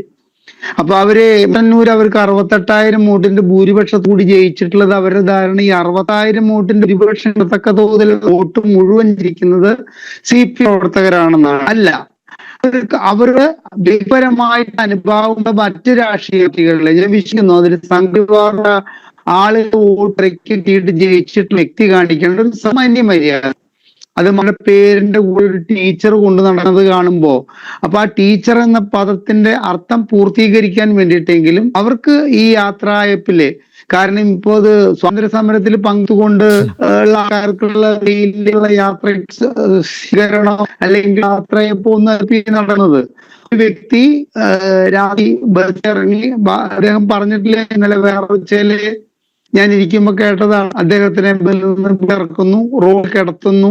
മനോഹരമായിട്ടുള്ള കാര്യമാണെന്ന് ആലോചിച്ച് നോക്കി, 2 കാലുകൾ മാറ്റുന്നു. പക്ഷെ അത് ഇവർ പറയുന്നത് എന്താണെന്ന് വെച്ച് കഴിഞ്ഞാൽ സാധാരണ സ്വയം ചെയ്തിട്ടുള്ളതാണ്. ചന്ദ്രശേഖരൻ 58 മുഖത്തും ശരീരത്തിലും വെക്കൊണ്ട് ചന്ദ്രശേഖരൻ മരിക്കുകയാണ്. അല്ലാതെ അത് പ്രതിയില്ല. അവരുടെ കോടതിയും അവരുടെ പോലീസ് സ്റ്റേഷന്റെ അന്വേഷണത്തിലും മാറായിരിക്കുന്നത് ചന്ദ്രശേഖരന് ആരും കൂടില്ല. ചന്ദ്രശേഖരൻ സ്വയം മരിച്ചു. കാലുകൾ രണ്ടും ഒരു നമുക്ക് തോന്നുന്നില്ല കുറച്ച് അവയവം വേണ്ട എന്ന് സ്വയം തീരുമാനത്തിന്റെ പേരിൽ ചെയ്തു. അത്തരം സാഹചര്യത്തില് സദാനന്ദ പറയുകയുണ്ടായി ജാത്യാലുകൾ തൂത്താ പോവില്ലാന്ന്. ഞാനത് എന്നെ സംബന്ധിച്ചുള്ള പറയാനുള്ളത് ജാത്യാലുകൾ ശീലിച്ച് പാലിക്കുള്ളൂ. ഇപ്പൊ 1969 ആവശ്യം ഈ നമ്മുടെ മനോർ നിലകമ്പത്തിന്റെ തന്നെയായിട്ടുള്ള ചാശ്ശേരിയില് KSRTC ബസ് കത്തിച്ച സംഭവമുണ്ടായിരിക്കും. എനിക്കന്ന് 9 വയസ്സാണ്. പിന്നീടുള്ള കാലത്തിൽ വായനാശീലം കൊണ്ട് ഒരു സിഗരറ്റ് കൂട് പേപ്പറിൽ പോലും തൊഴിലാളി KSRTCയിലേക്ക് കയറ്റാൻ വേണ്ടിയിട്ട് അന്നത്തെ ട്രാൻസ്പോർട്ട് മിനിസ്റ്റർ എന്ന പാലോളി കുട്ടിയുടെ മക്കളെ പ്രതിപക്ഷം സമരത്തെ ഇടാൻ വേണ്ടിയിട്ടുള്ള ദർശനത്തിന്റെ പേരിൽ ഒരു സാഷ്ട്രത്തിന്റെ പേരിൽ ചാശ്ശേരി ബസ് അപകടപ്പെട്ട് അതിൽക്കാണ് ഞാൻ രാഷ്ട്രീയത്തിനെ കൂടുതൽ പഠിക്കാൻ തുടങ്ങിയിട്ടുള്ളത്. ഈ ചാവശ്ശേരി ബസ് അപകടത്തിൽ മരണപ്പെട്ടുള്ള 4 പേര് ഇരുന്ന് കത്തി അമർന്ന് മരിച്ചു എന്നാണ് അറിഞ്ഞിരിക്കുന്നത്. അന്നിട്ടുള്ള ന്യായീകരണം നമ്മൾ കേൾക്കുന്നതല്ലേ. അതില് യാതൊരു പങ്കുമില്ല. അത് ചെയ്തിട്ടുണ്ടെങ്കിൽ തന്നെ അത്തരത്തില് സമരങ്ങൾ ചെയ്യാനും ഇത്തരമുള്ള കാര്യങ്ങൾ എതിർക്കുന്നതൊക്കെ കാലത്തിന്റെ ആവശ്യമാണ്. ജയകൃഷ്ണൻ മാസ്റ്ററത്തിന്റെ കാര്യത്തിൽ നമുക്കറിയാം. ജയകൃഷ്ണൻ മാസ്റ്റർ വധത്തില് സുപ്രീം കോടതി അയച്ചു. അതിന്റെ തെളിവുകളുടെ അഭാവോ അല്ലെങ്കിൽ അതെന്തോ ആവട്ടെ. ഞാൻ ഒരിക്കൽ അനിൽ നമ്പ്യാർ പറഞ്ഞിട്ടുണ്ട്, അനിൽ നമ്പ്യാർക്ക് അതിന്റെ പേരറിയാം, എനിക്കറിയാം. ആ വ്യക്തി അതിൽ പ്രതിയായിരുന്ന ഒരാള് PTA പ്രസിഡന്റായിട്ട് ആ സ്കൂളിൽ വരാനുള്ള സാഹചര്യം ഉണ്ടാക്കിയിട്ടുള്ളത് CPM എന്ന് പറയുന്ന പാർട്ടിയാണ്. ഇപ്പോ അവസാനം നമുക്കൊരു RDO ആത്മഹത്യ ചെയ്യേണ്ടതായിട്ട് വന്നു നാട്ടില്. അങ്ങേയറ്റം കേരളത്തിന്റെ എല്ലാവരും അവര് വീണ്ടും അത് CBI അന്വേഷിക്കണമെന്ന് പറഞ്ഞിട്ട് കോടതി സമീപിക്കേണ്ട അവസ്ഥയ്ക്ക് വരെ അന്വേഷണം ഞങ്ങൾക്ക് തൃപ്തികരമല്ല എന്ന് ആ കുടുംബം ആവശ്യപ്പെട്ടിരിക്കുകയാണ്. ആ കുടുംബം CPMന്റെ കുടുംബമാണെന്ന് ആലോചിക്കണം. അതിലത്തെ ദിവ്യയെ ജയിലിലേക്ക് അയക്കാനും ജയിലിൽ നിന്ന് അവർക്ക് ജാമ്യം കിട്ടു വരുമ്പോഴും സ്വീകരിക്കാൻ വേണ്ടിയിട്ട് തയ്യാറായിട്ടുണ്ട് നാട് മുഴുവൻ. ഒരു നല്ല വലിയൊരു വിഭാഗം, അത് CPMന്റെ വലിയ വിഭാഗം ഈ ദിവ്യക്ക് എതിരായിട്ട് പോലും അതൊന്നും ആ പാർട്ടിയെ സംബന്ധിച്ചിടത്തോളം പ്രശ്നമല്ല. ശരത് ലാലും അതുമാതിരി തന്നെ മറ്റേ 2 നമ്മുടെ അവിടുത്തെ ഇരട്ട കൊലപാതക കേസിലെ പ്രതികളെ ജീപ്പിൽ നിന്ന് അതെ രക്ഷപ്പെടുത്താൻ ശ്രമിച്ചിട്ടുള്ള ഒരു സാഹചര്യത്തിലാണ് ഒരു പ്രതി ശിക്ഷ ഹൈക്കോടതി കൊടുത്തതും പിന്നീട് ഇപ്പൊ സ്റ്റേ ചെയ്തിട്ടുണ്ടെന്ന് തോന്നുന്നു. കാലാകാലങ്ങളായിട്ടുള്ള CPM എന്ന് പറയുന്ന പാർട്ടിയുടെ ഇവിടെ സദാനന്ദ മാഷ് പറഞ്ഞു വെച്ചെടുത്ത് തന്നെയാണ് ഞാൻ പറയാൻ പോകുന്നത്. നിങ്ങൾ എന്ത് വേണമെങ്കിലും പാർട്ടി പ്രവർത്തകർ ചെയ്യൂ, ഞങ്ങൾ സംരക്ഷണത്തിനുണ്ട്. എല്ലാ സംരക്ഷണവും ഞങ്ങൾ എല്ലാ കാലത്തും തരാം എന്നുള്ള ഒരു ഉറപ്പ് പാർട്ടിക്ക് നൽകാൻ വേണ്ടിയിട്ട് പാർട്ടിയുടെ നമ്മൾ പറയില്ലേ ഉന്നത തലത്തിലുള്ള തീരുമാനങ്ങളുടെ ഭാഗമായിട്ടാണ് ശൈലജ ടീച്ചർ ഈ യാത്രപ്പിന് പോയതും P. ജയരനെ ഈ ചടങ്ങിൽ പെടുക്കാൻ പറ്റാത്ത ഖേദം അദ്ദേഹം പറഞ്ഞു കേട്ട് കഴിഞ്ഞാൽ ഒരു അത്യപൂർവമായ കല്യാണ ചടങ്ങിൽ പങ്കെടുക്കാൻ കഴിയാതെ പോയിട്ടുള്ള ഒരു വിഷമത്തോടു കൂട്ടാണ് അദ്ദേഹം അത് പറയുന്നത് കേൾക്കുമ്പോൾ. അപ്പൊ ഇതിന്റെ അടിസ്ഥാനപരമായിട്ടുള്ള കാരണം ഇത്രയേ ഉള്ളൂ. CPM-ലേക്ക് വരൂ. CPM പ്രവർത്തകരായിട്ടുള്ളവരെ ഒരു കാര്യം വിശ്വസിക്കുക, നിങ്ങൾ എന്ത് തെരത്തരം ചെയ്താലും, നിങ്ങൾ എന്ത് കൊലപാതകം ചെയ്താലും, ആരുടെ വൈകല്യം വരുത്തിയിട്ട് അവയവം കുറിച്ചു മാറ്റിയാലും നിങ്ങൾക്കുള്ള സംരക്ഷണം ഞങ്ങളുടെ ഭാഗത്തു നിന്ന് ഉണ്ടാകും എന്നുള്ള ഇവരുടെ സന്ദേശത്തിന്റെ ദൂഷിത ഫലമാണ് നമ്മുടെ സിദ്ധാർത്ഥൻ എന്ന് പറയുന്ന പയ്യനെ ഒരു വിഭാഗം CPM-ന്റെ വിദ്യാർത്ഥി സംഘടനയുടെ പ്രവർത്തകരെ അങ്ങേയറ്റം വിചാരണ ചെയ്ത് അങ്ങേയറ്റം തീവ്രവധം ചെയ്ത് റാഗിങ് എന്ന പേരില് ആ പയ്യനെ കൊലപാതകത്തിന്റെ അവസ്ഥയിലേക്കുള്ള ഒരു മരണത്തിലേക്ക് എത്തിച്ചത് ഇത്തരത്തിലുള്ള സന്ദേശം ഇവർ പകർന്നു കൊടുക്കുന്നത് കൊണ്ടാണ് എന്നുള്ളൊരു ബോധം ഇവർക്കുണ്ടാകുന്നത് ഇനിയെങ്കിലും നല്ലതാണ്. കോട്ടയം നഴ്സിംഗ് കോളേജിൽ ഉണ്ടായതാണ്. നമ്മൾ കണ്ടു, ആ പയ്യൻ മരിച്ചില്ല. ആ പയ്യനെ റാഗ് ചെയ്യുമ്പോ എന്ത് പറഞ്ഞിട്ടൊക്കെയാണ് റാഗ് ചെയ്തുകൊണ്ടിരുന്നത്, അതും നമ്മൾ അറിഞ്ഞപ്പോ SFI പ്രവർത്തകരാണ്. അപ്പൊ ഇത്തരത്തിൽ ഈ സദാനന്ദ മാഷയുടെ കാലിയവർക്ക് യാത്രയപ്പ് നൽകാനായാലും TP ചന്ദ്രശേഖരൻ വധക്കേസിലെ കുഞ്ഞനന്ദനെ പോലുള്ളവർക്ക് വേണ്ടിയിട്ടുള്ള എല്ലാവിധ സംരക്ഷണങ്ങളും ഒരുക്കുമ്പോഴും പാർട്ടി നൽകുന്ന സന്ദേശം വളരെ വലുതാണ്. AISF-ന്റെ ഒരു വനിതാ നേതാവിനെ SFI-യുടെ ഒരു ചെറുപ്പക്കാരനായ ഒരു നേതാവ് നമ്മൾ വീഡിയോയിൽ കണ്ടിട്ടാണ് ആ ദൃശ്യങ്ങൾ. അതിനുശേഷം ആ പെൺ പറയണു, എന്റെ എല്ലാ ഭാഗവും ആ മനുഷ്യൻ കിട്ടുന്ന അവസരത്തിൽ കയറി പിടിച്ചു, ആ സ്ത്രീയെ അങ്ങേയറ്റം അവഹേളിച്ചു. എന്തുണ്ടായി? പാർട്ടി ഭാഗത്തു നിന്നോ ആ കുട്ടിയുടെ സംഘടന ഭാഗത്തു നിന്നോ എന്തും ഒരു മറുവാക്ക് പറയാൻ തയ്യാറായിട്ടുണ്ടോ? ഇല്ല. ഇത്തരം സന്ദേശം വെച്ചാൽ തെറ്റ് ചെയ്യുന്നവരെ ഞങ്ങൾ സംരക്ഷിക്കാം, നിങ്ങൾ തെറ്റ് ചെയ്യാൻ തയ്യാറായിട്ട് CPM എന്ന് പറയുന്ന പാർട്ടിയിലേക്ക് വരൂ, ഞങ്ങൾ നിങ്ങൾക്ക് എല്ലാവിധ സംരക്ഷണത്തിന്റെ കൊടകളും ഒരുക്കിക്കൊണ്ട് ഞങ്ങൾ ഇവിടെ ഉണ്ട് എന്നുള്ളത് ഒരു സന്ദേശമായിട്ട് അവർക്ക് നൽകുകയാണ് ഇന്നലെ ചെയ്തിരിക്കുന്നത്. സദാനന്ദ മാഷിന്റെ കാര്യത്തിലെ കുറച്ചുകൂടി ഒരു ഇളവ് കിട്ടുമായിരുന്നു. അദ്ദേഹം MP ആയിട്ടില്ലെങ്കിൽ, അദ്ദേഹം നോമിനേറ്റഡ് രാജ്യസഭാ MP ആക്കിയ അവസരത്തിൽ തന്നെ സുപ്രീം കോടതി ശ്രീ അൻവർ ഈ കേസ് കേൾക്കാൻ തയ്യാറില്ല എന്ന് പറയുമ്പോൾ ആ കേസിന്റെ ഉള്ളടക്കം സിനോപ്സിസിൽ അടങ്ങിയിരിക്കുന്ന കാര്യങ്ങളെ കുറിച്ചിട്ടൊന്ന് നോക്കി നോക്കൂ. കേസ് കേൾക്കാൻ തന്നെ സുപ്രീം കോടതി തയ്യാറായില്ല. പ്രതികളോട് കീഴടങ്ങിയിട്ട് ജയിലിലേക്ക് പോകാൻ പറയുന്ന ഒരു കേസിന്റെ കാര്യത്തില് ഇത്രത്തോളം സദാനന്ദ മാഷയെയും അല്ലെങ്കിൽ കേരളത്തിലെ പൊതുവെയുള്ള ജനങ്ങളെയും വെല്ലുവിളിച്ചുകൊണ്ട് ശൈലജ ടീച്ചർ ഇത്തരത്തിലൊരു ക്രൂരത കാണിക്കാൻ തയ്യാറായിട്ടുള്ളതിന്റെ പ്രധാനപ്പെട്ട കാരണം ഞാൻ വിശ്വസിക്കുന്നു ഈ വ്യക്തിക്ക് ഇത്തരത്തിലുള്ളൊരു സ്ഥാനമാനം നൽകിയത് ഈ കേസിന്റെ വിധി വരുന്ന അതേ സമയത്തായതും പാർട്ടിയെ CPM എന്ന് പറയുന്ന പാർട്ടിയെ സംബന്ധിച്ചിടത്തോളം അങ്ങേയറ്റം രോഷാകുലരായതിന്റെ ഒരു ഭാഗമാണ് ഇന്ന് P. ജയരാജന്റെ നമ്മൾ പറയില്ല പ്രഭാഷണവും അതേമാതിരി തന്നെ ശൈലജയുടെ ഈ യാത്രായപ്പ് പരിപാടി പോയിട്ട് കൊണ്ടുള്ള അവരുടെ ഈ സംഗതിയും എന്നാണ് എനിക്ക് മനസ്സിലാക്കാൻ സാധിച്ചിരിക്കുന്നത്. അപ്പോ തെറ്റ് എല്ലാ കാലത്തും CPM-ന്റെ പ്രവർത്തകർ ചെയ്തു കഴിഞ്ഞാൽ അത് മുക്കുപണ്ടം പണയം വെക്കലാവട്ടെ, അല്ലെങ്കിൽ വല്ല പെൺകുട്ടികളെയും കയറി പിടിക്കലാവട്ടെ. ഞാൻ അവസാനിപ്പിക്കുകയാണ് അനിൽ നമ്പ്യാർ. നമ്മുടെ ഈയിടെ സമൂഹ മാധ്യമമായാലും അച്ചടി മാധ്യമമായാലും നിങ്ങളുടെ വാർത്താ ചാനലുകളെക്കാൾ കൂടുതൽ അച്ചടി മാധ്യമങ്ങളിലൂടെ ഇത്തരത്തിൽ പോക്സോസിലായാലും മുക്കുപണ്ടം പണയം വെക്കുന്ന കേസിലായാലും എന്ത് കുറ്റകൃത്യങ്ങളിലായാലും അകപ്പെടുന്നതിൽ CPM പ്രവർത്തകരുടെ എണ്ണം ക്രമാതീതമായി വർദ്ധിച്ചുകൊണ്ടിരിക്കുകയാണ്. ഒന്നുകിൽ SFI പ്രവർത്തകരെ, അല്ലെങ്കിൽ YFI പ്രവർത്തകരെ, അല്ലെങ്കിൽ CPM പ്രവർത്തകരെ. ഈ ക്രമാതീതമായ ഈ വർധന എന്തുകൊണ്ട് വരുന്നു എന്നുള്ളതിനെ കുറിച്ച് ചിന്തിക്കുന്നതിന് പകരം നിങ്ങൾ ഇതൊക്കെ ചെയ്തുകൊള്ളൂ എന്ന് പറയാൻ വേണ്ടിയിട്ട് നേതൃത്വം തയ്യാറായിട്ട് ശൈലജ ടീച്ചറെയും P. ജയരാജനെയും ഒക്കെ ഇത്തരത്തിൽ കെട്ടി എഴുന്നള്ളിക്കുമ്പോൾ അത് നമ്മുടെ സാക്ഷര കേരളത്തിന്, പ്രബുദ്ധ കേരളത്തിന് വീഴ്ത്തുന്ന കരിനിഴല്, അല്ലെങ്കിൽ അങ്ങേയറ്റം നമ്മുടെ കേരളത്തിനെ വരുത്താവുന്ന ഒരു ചീത്തപ്പേരിലേക്ക് നയിക്കുന്നത് എന്നൊരു ബോധം ഈ പാർട്ടി ഭരിക്കുന്ന പാർട്ടിയുടെ തലപ്പത്തിരിക്കുന്നവർ ഒരു പ്രാവശ്യം കൂടി ചിന്തിക്കണമെന്നാണ് എനിക്ക് പറയാൻ. ശ്രീജിത്ത് പണിക്ക, നന്മമരമായി ഇവർ ഇപ്പോഴും കൊണ്ട് നടക്കുന്ന ടീച്ചറമ്മയുടെ തനി കൊണ അല്ലേ കണ്ടത് അല്ലേ കഴിഞ്ഞ ദിവസം? അതിനെല്ലാം പിന്തുണയും നൽകിക്കൊണ്ട് P. ജയരാജൻ. പിന്നെ P. ജയരാജൻ്റെ രക്തത്തിൽ ഇത് അലിഞ്ഞു ചേർന്നതാണല്ലോ. P. ജയരാജനിൽ നിന്ന് മറിച്ചൊന്നും നമ്മൾ പ്രതീക്ഷിക്കേണ്ട, അതിൽ വലിയ അത്ഭുതമൊന്നും തോന്നുന്നില്ല. പക്ഷേ ഈ നന്മമരത്തിന് എന്ത് പറ്റി? നന്മമരം പറഞ്ഞത് ഞാൻ ജനപ്രതിനിധി എന്ന നിലയിലല്ല അവിടെ പോയത്, പാർട്ടി പ്രവർത്തക എന്ന നിലയിൽ ഇവർക്ക് പിന്തുണ നൽകാൻ വേണ്ടി പോയതാണ് എന്നാണ്. മാത്രമല്ല അവരെ ന്യായീകരിച്ചത് കണ്ടില്ലേ? കാരണം അവരൊക്കെ ഇങ്ങനെ ഒരു പാതകം ചെയ്യുമോ എന്ന് നിങ്ങൾ പരിശോധിക്കണം എന്നാണ് പറഞ്ഞത്. ശ്രീ അനിൽ, നമ്മൾ ഈ ഒരു വിഷയത്തിനെ ഐസൊലേഷനിൽ കാണേണ്ട എന്നാണ് ഞാൻ കരുതുന്നത്. കാരണം ഇതിപ്പോൾ നമ്മൾ ആലോചിച്ച് നോക്കുക, ശ്രീമതി ശൈലജ സെർവിംഗ് ആയിട്ടുള്ള ഒരു നിയമസഭാ സാമാജികയാണ്. അവരെ സംബന്ധിച്ചിടത്തോളം അവർക്ക് സത്യപ്രതിജ്ഞ ചെയ്തിരിക്കുന്നതനുസരിച്ച് പ്രീതിയോടെയോ ഭീതിയോടു കൂടിയോ പെരുമാറാൻ പാടില്ല എന്നുള്ളതാണ്.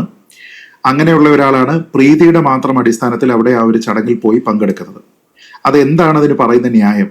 താനൊരു കമ്മ്യൂണിസ്റ്റ് പാർട്ടി പ്രവർത്തകയാണ്, ഈ ആൾക്കാരെല്ലാവരും കമ്മ്യൂണിസ്റ്റ് പാർട്ടിയിലുള്ള ആൾക്കാരാണ്, അതുകൊണ്ടാണ് താനൊരു ജനപ്രതിനിധി എന്ന നിലയ്ക്കല്ല മറിച്ച് പാർട്ടിക്കാരി എന്ന നിലയ്ക്കാണ് അവിടെ പോയിരിക്കുന്നത് എന്നാണ് പറയുന്നത്.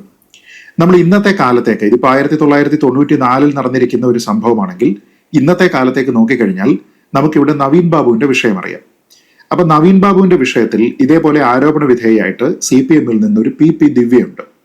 ഞാൻ ചോദിക്കുന്നത്, ഇതേ ആൾക്കാർ തന്നെ അധികാരത്തിലിരിക്കുമ്പോൾ അല്ലെങ്കിൽ കമ്മ്യൂണിസ്റ്റ് പാർട്ടി പ്രവർത്തകരോട് നിയമത്തിനും നീതിക്കും അതീതമായിട്ട് മറ്റുള്ള കമ്മ്യൂണിസ്റ്റ് പാർട്ടി പ്രവർത്തകർ ചേർന്ന് നിൽക്കണം എന്നുള്ള ഒരു സംഹിതയിൽ വിശ്വസിക്കുന്ന ആൾക്കാരാണ് ഇവരെങ്കിൽ, ഭരണത്തിലാണ് ഇവരിയ്ക്കുന്നത്, ആ സമയത്ത് കേവലം ഒരു MLA അല്ല, മന്ത്രിയായിട്ടിരിക്കെ പോലീസ് പോലുള്ള സംവിധാനത്തിനെ നിയന്ത്രിക്കാനുള്ള പ്രാപ്തിയിലിരിക്കുന്ന സമയത്ത് എങ്ങനെയൊക്കെ ഇവർ വഴിവിട്ട് പെരുമാറിക്കൂടാ എന്നാലോചിച്ച് നോക്കുക.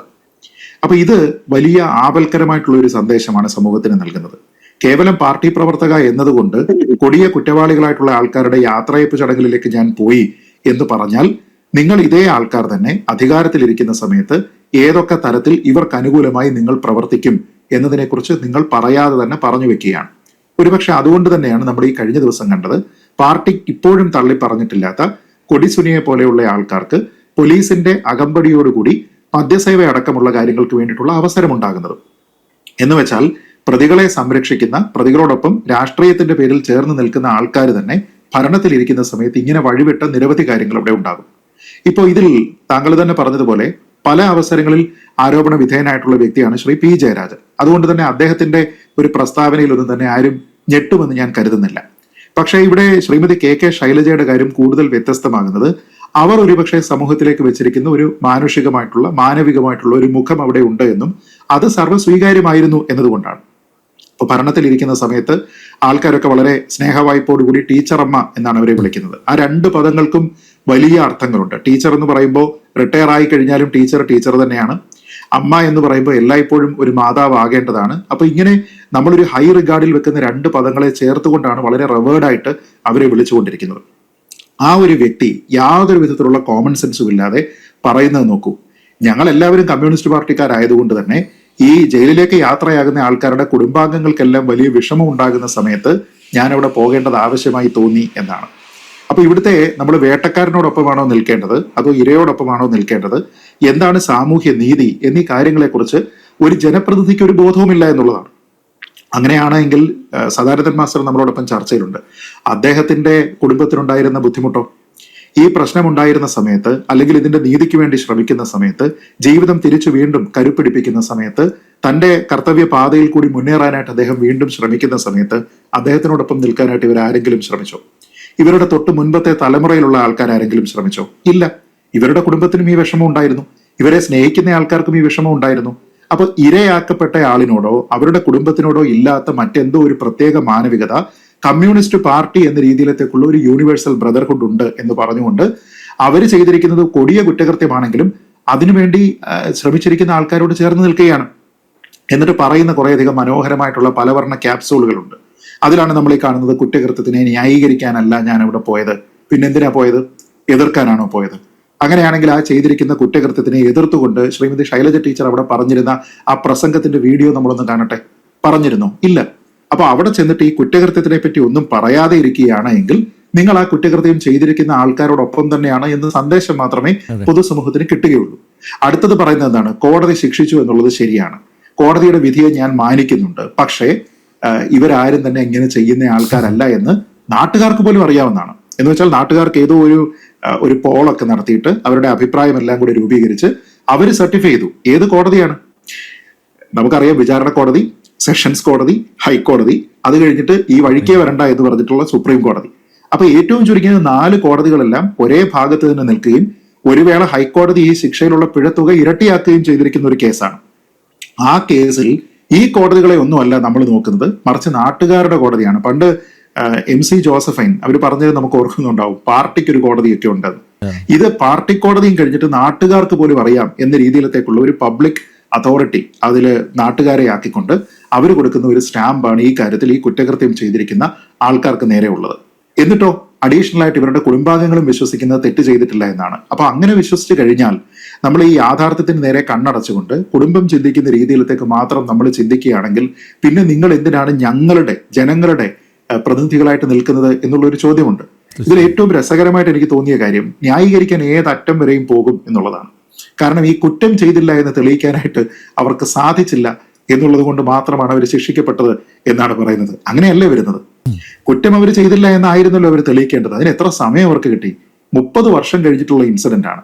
അപ്പൊ ഈ 30 വർഷവും നിങ്ങൾക്ക് സാധ്യമായിട്ടുള്ള എല്ലാ മാർഗങ്ങളും ഉപയോഗിച്ചിട്ടും നിങ്ങളല്ല ഇത് ചെയ്തത് എന്ന് തെളിയിക്കാനായിട്ട് സാധിച്ചില്ല എങ്കിൽ അതിനർത്ഥം നിങ്ങളാണ് ഇത് ചെയ്തത് എന്ന് തെളിയിക്കാനായിട്ട് അപ്പുറത്തെ സൈഡിന് സാധിച്ചു എന്നാണ്.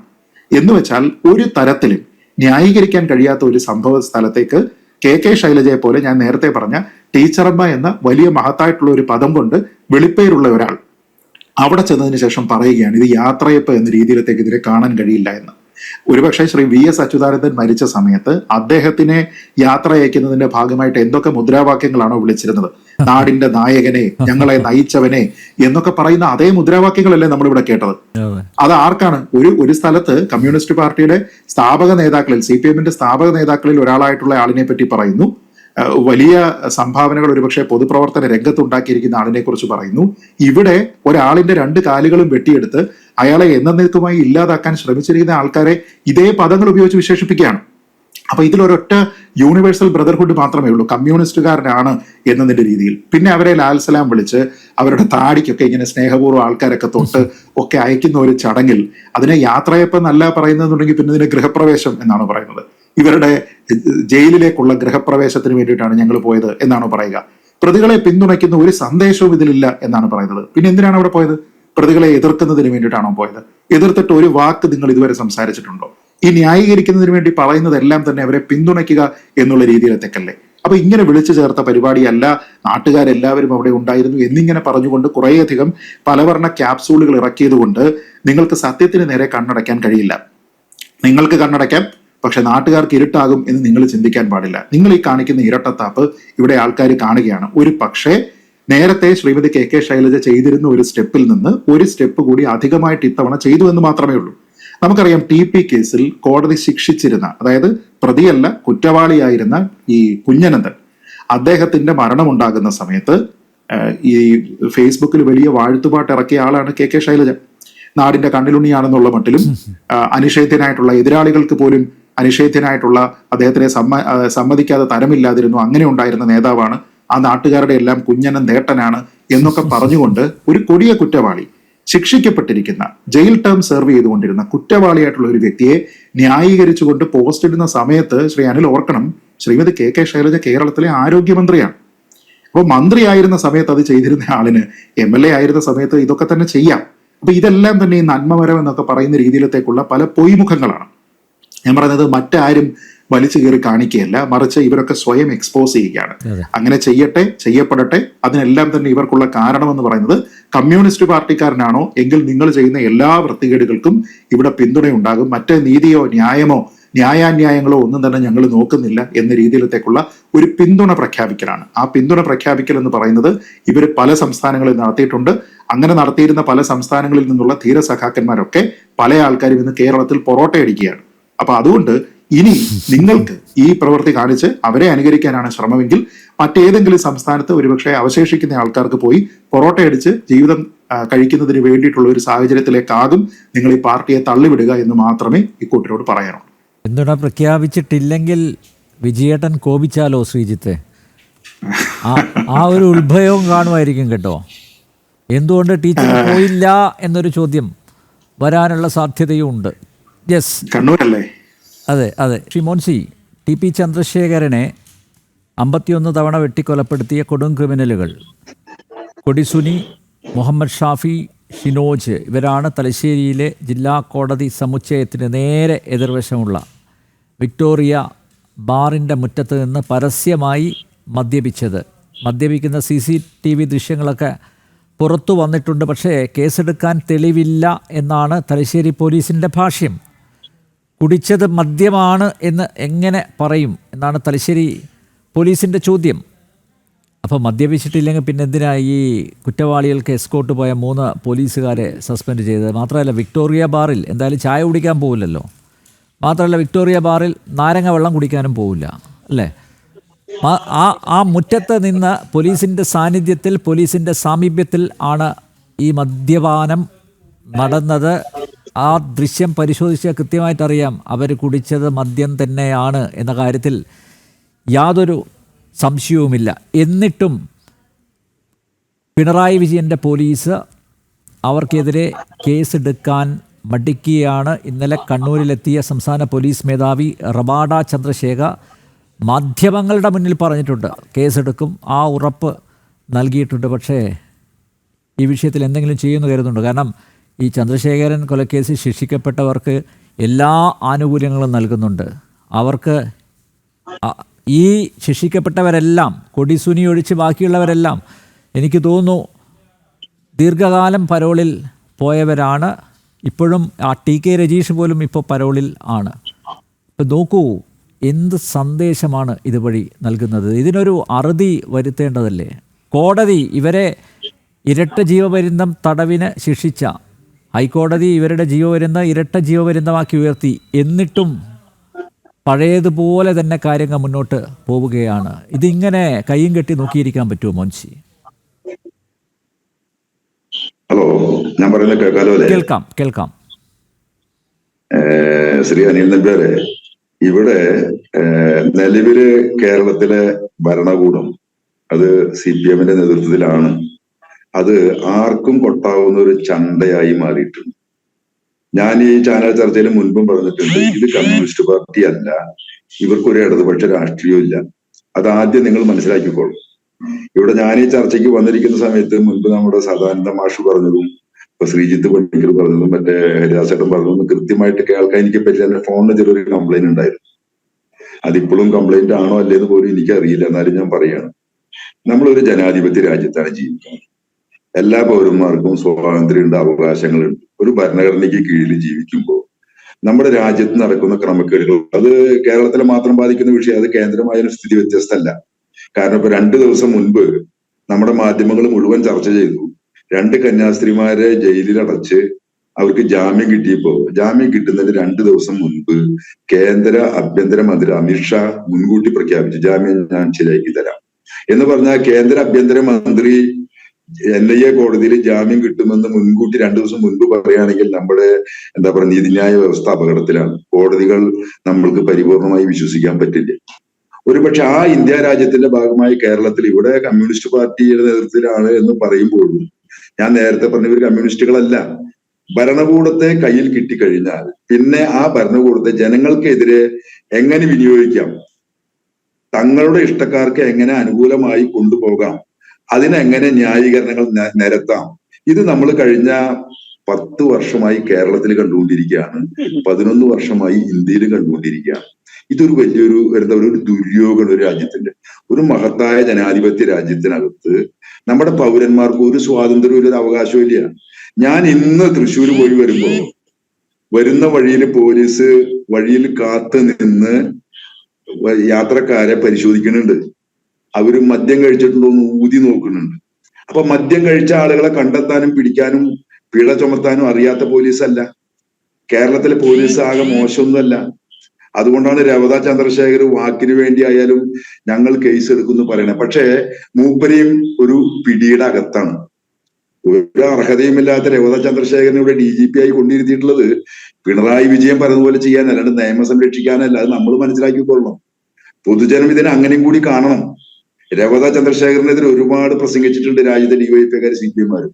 ഞാനും ഒരുപാട് പ്രസംഗിച്ചിട്ടുണ്ട്. രവത ചന്ദ്രശേഖർ, ഹക്കീം ബത്തേരി 5 DYFIയുടെ ചെറുപ്പക്കാരെ വെടിവെച്ച് കൊന്ന കൊലയാളി എന്നാണ് പറയാറ്.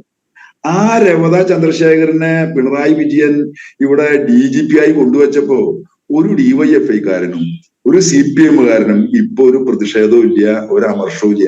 അവരത് അംഗീകരിച്ചു എന്ന് പറഞ്ഞാൽ ഒരു ജനാധിപത്യ രാജ്യത്തിനകത്ത് നമുക്ക് നമ്മുടെ രാഷ്ട്രീയം ഏത് രാഷ്ട്രീയ പാർട്ടിയിൽ വിശ്വസിക്കാനും തന്റെ അഭിപ്രായം തുറന്നു പറയാനും പ്രചരിപ്പിക്കാനുള്ള സ്വാതന്ത്ര്യം അവകാശമൊക്കെ ഒരു രാജ്യത്താണ്. ആ രാജ്യത്ത് ഇങ്ങനെ എന്താ പറയാ ഒരു ഉളുപ്പുമില്ലാതെ തങ്ങൾ എന്ത് തോന്നിവാസം ചെയ്താൽ അതിനെ ന്യായീകരിക്കുന്നവരായി അടിത്തട്ടിലുള്ള അണികൾ വരെ മാറിപ്പോയി. അതൊരു ഗതികേടാണ്. ഞങ്ങളൊക്കെ പറയുന്നതിന് കക്ഷി രാഷ്ട്രീയത്തിന്റെ പിടിയിൽ പെട്ടുപോയ ഗതികെട്ടവർ ആയി മാറി താഴെ തട്ടിലുള്ള ഇത് ഭരണത്തിന്റെ ഒരു ഗുണവും ലഭിക്കാത്തവർ അവർ പോലും ഇങ്ങനെ ചിന്തിക്കാൻ തുടങ്ങിയിരിക്കുന്നു എന്നുള്ളതാണ് നമ്മുടെ രാജ്യത്തിന്റെ അപകടം. ഇത് കേരളത്തിൽ മാത്രം ഒതുങ്ങുന്നതല്ല. ഞാനിപ്പോ CP ചന്ദ്രശേഖരൻ കേസിലെ പ്രതികളുടെ കാര്യത്തിൽ ഒരു 4, 5, 10 വട്ടം വിവിധ ചാനൽ അഭിപ്രായങ്ങളിൽ ഞാൻ പറയാറുണ്ട്, രാജ്യത്ത് നീതിന്യായ വ്യവസ്ഥ അപകടത്തിലാണ്. കൊടും ക്രിമിനലുകളാണെന്ന് കോടതി കണ്ടെത്തി ശിക്ഷിച്ച ആളുകൾ കോടതിക്ക് പുറത്ത് അവരുടെ ഇഷ്ടം പോലെ പോവാണ്.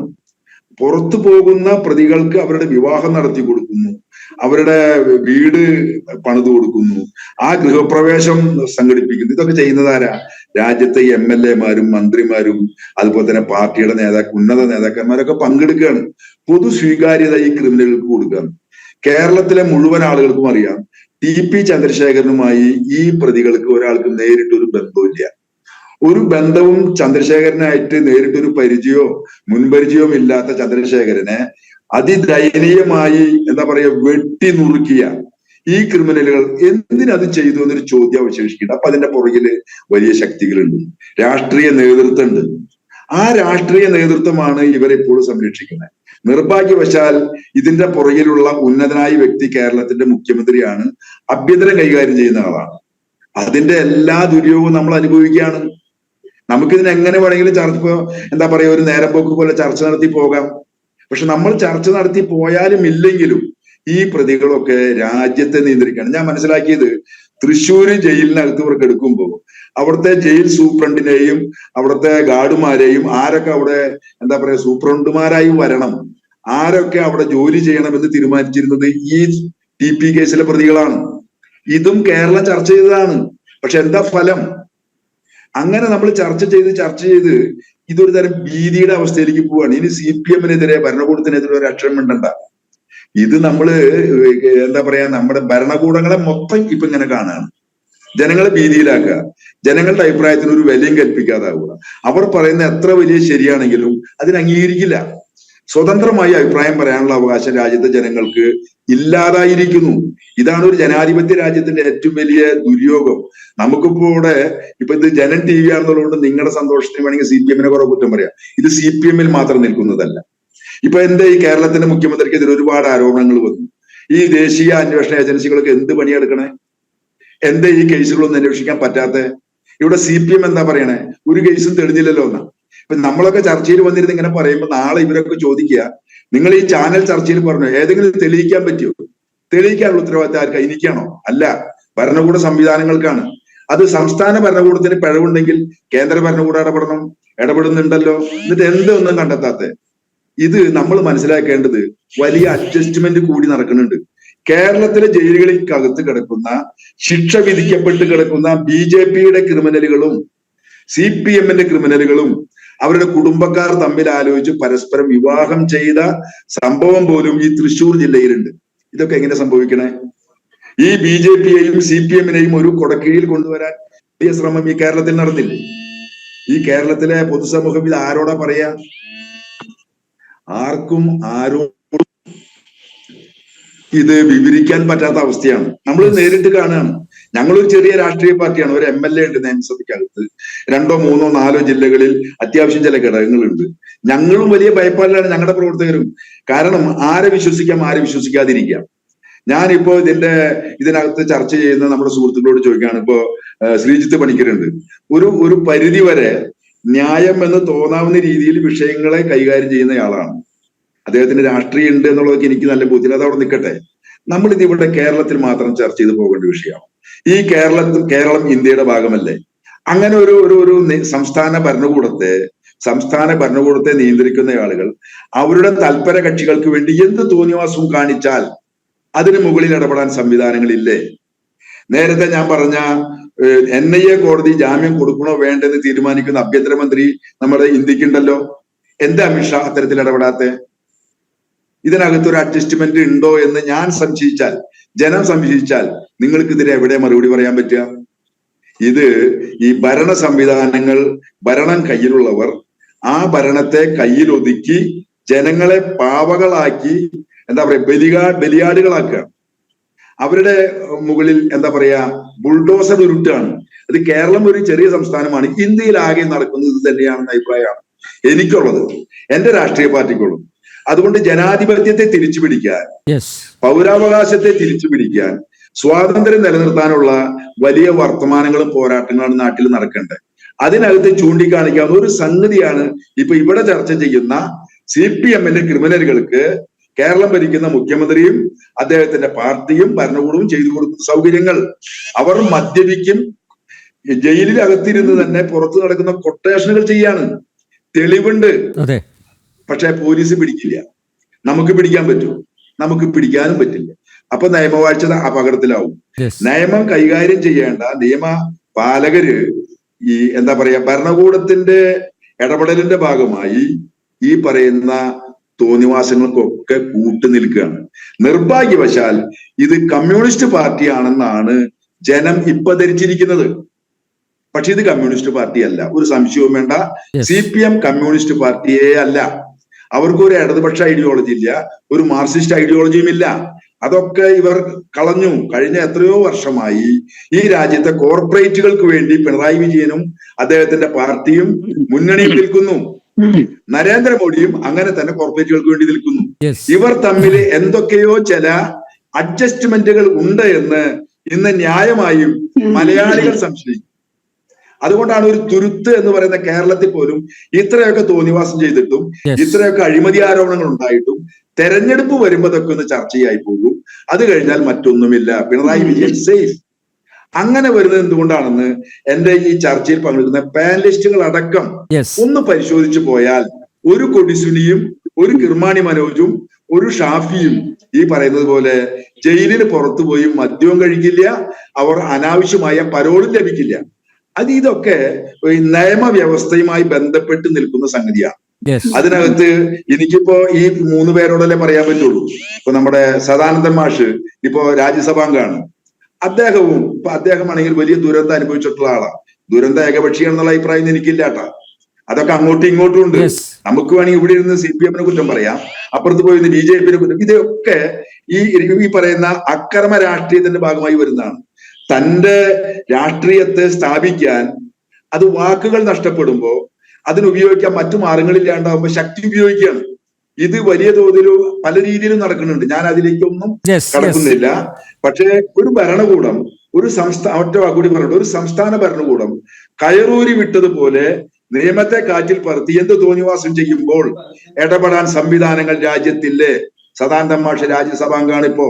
അതുകൊണ്ട് അദ്ദേഹം കൂടി ഇക്കാര്യത്തില് സ്വതന്ത്രമായി തുറന്ന അഭിപ്രായം, കക്ഷി രാഷ്ട്രീയം മാറ്റിവെച്ച് പറയണം. ഇതാണ് എനിക്കിപ്പോ പറയാനുള്ളത്. സദാനന്ദ മാസ്റ്റർ, ഈ ജയിലിലേക്ക് പോകുന്ന കുറ്റവാളികൾ അവർ പെട്ടെന്ന് തന്നെ ഇറങ്ങിപ്പോകുന്ന കാഴ്ചയാണ് നമ്മൾ കാണുന്നത്. ഇപ്പോൾ നേരത്തെ MK ഹരിദാസ് ഇവിടെ ചൂണ്ടിക്കാണിച്ചു, കൃപേഷ്, ശരത് ലാൽ ഇവരെ കൊന്ന കേസിൽ ശിക്ഷിക്കപ്പെട്ടവർ, മുൻ MLA കുഞ്ഞിരാമൻ ഉൾപ്പെടെയുള്ളവർ, പിന്നെ ഒരു DYFIയുടെ നേതാവും, അവർ പെട്ടെന്ന് തന്നെ 2 മാസത്തിനകം തന്നെ ഇറങ്ങിപ്പോയി.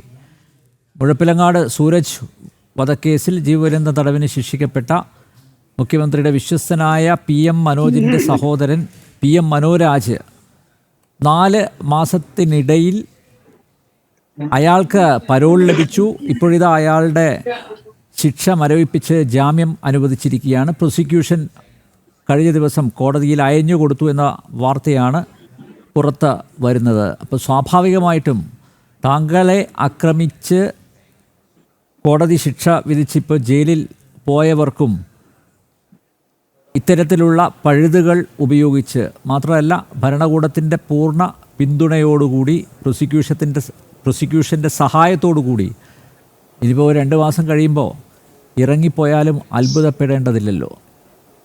നേരത്തെ ശ്രീ മോൻസി ചൂണ്ടിക്കാണിച്ചതുപോലെ ഇങ്ങനെ ബെല്ലും ബ്രേക്കും ഇല്ലാതെയുള്ള ഈ പോക്ക് അത് ഇനിയും അനുവദിച്ച് കൊടുക്കണമോ? ശക്തമായ ഒരു ഇടപെടൽ അനിവാര്യമായിരിക്കുകയല്ലേ?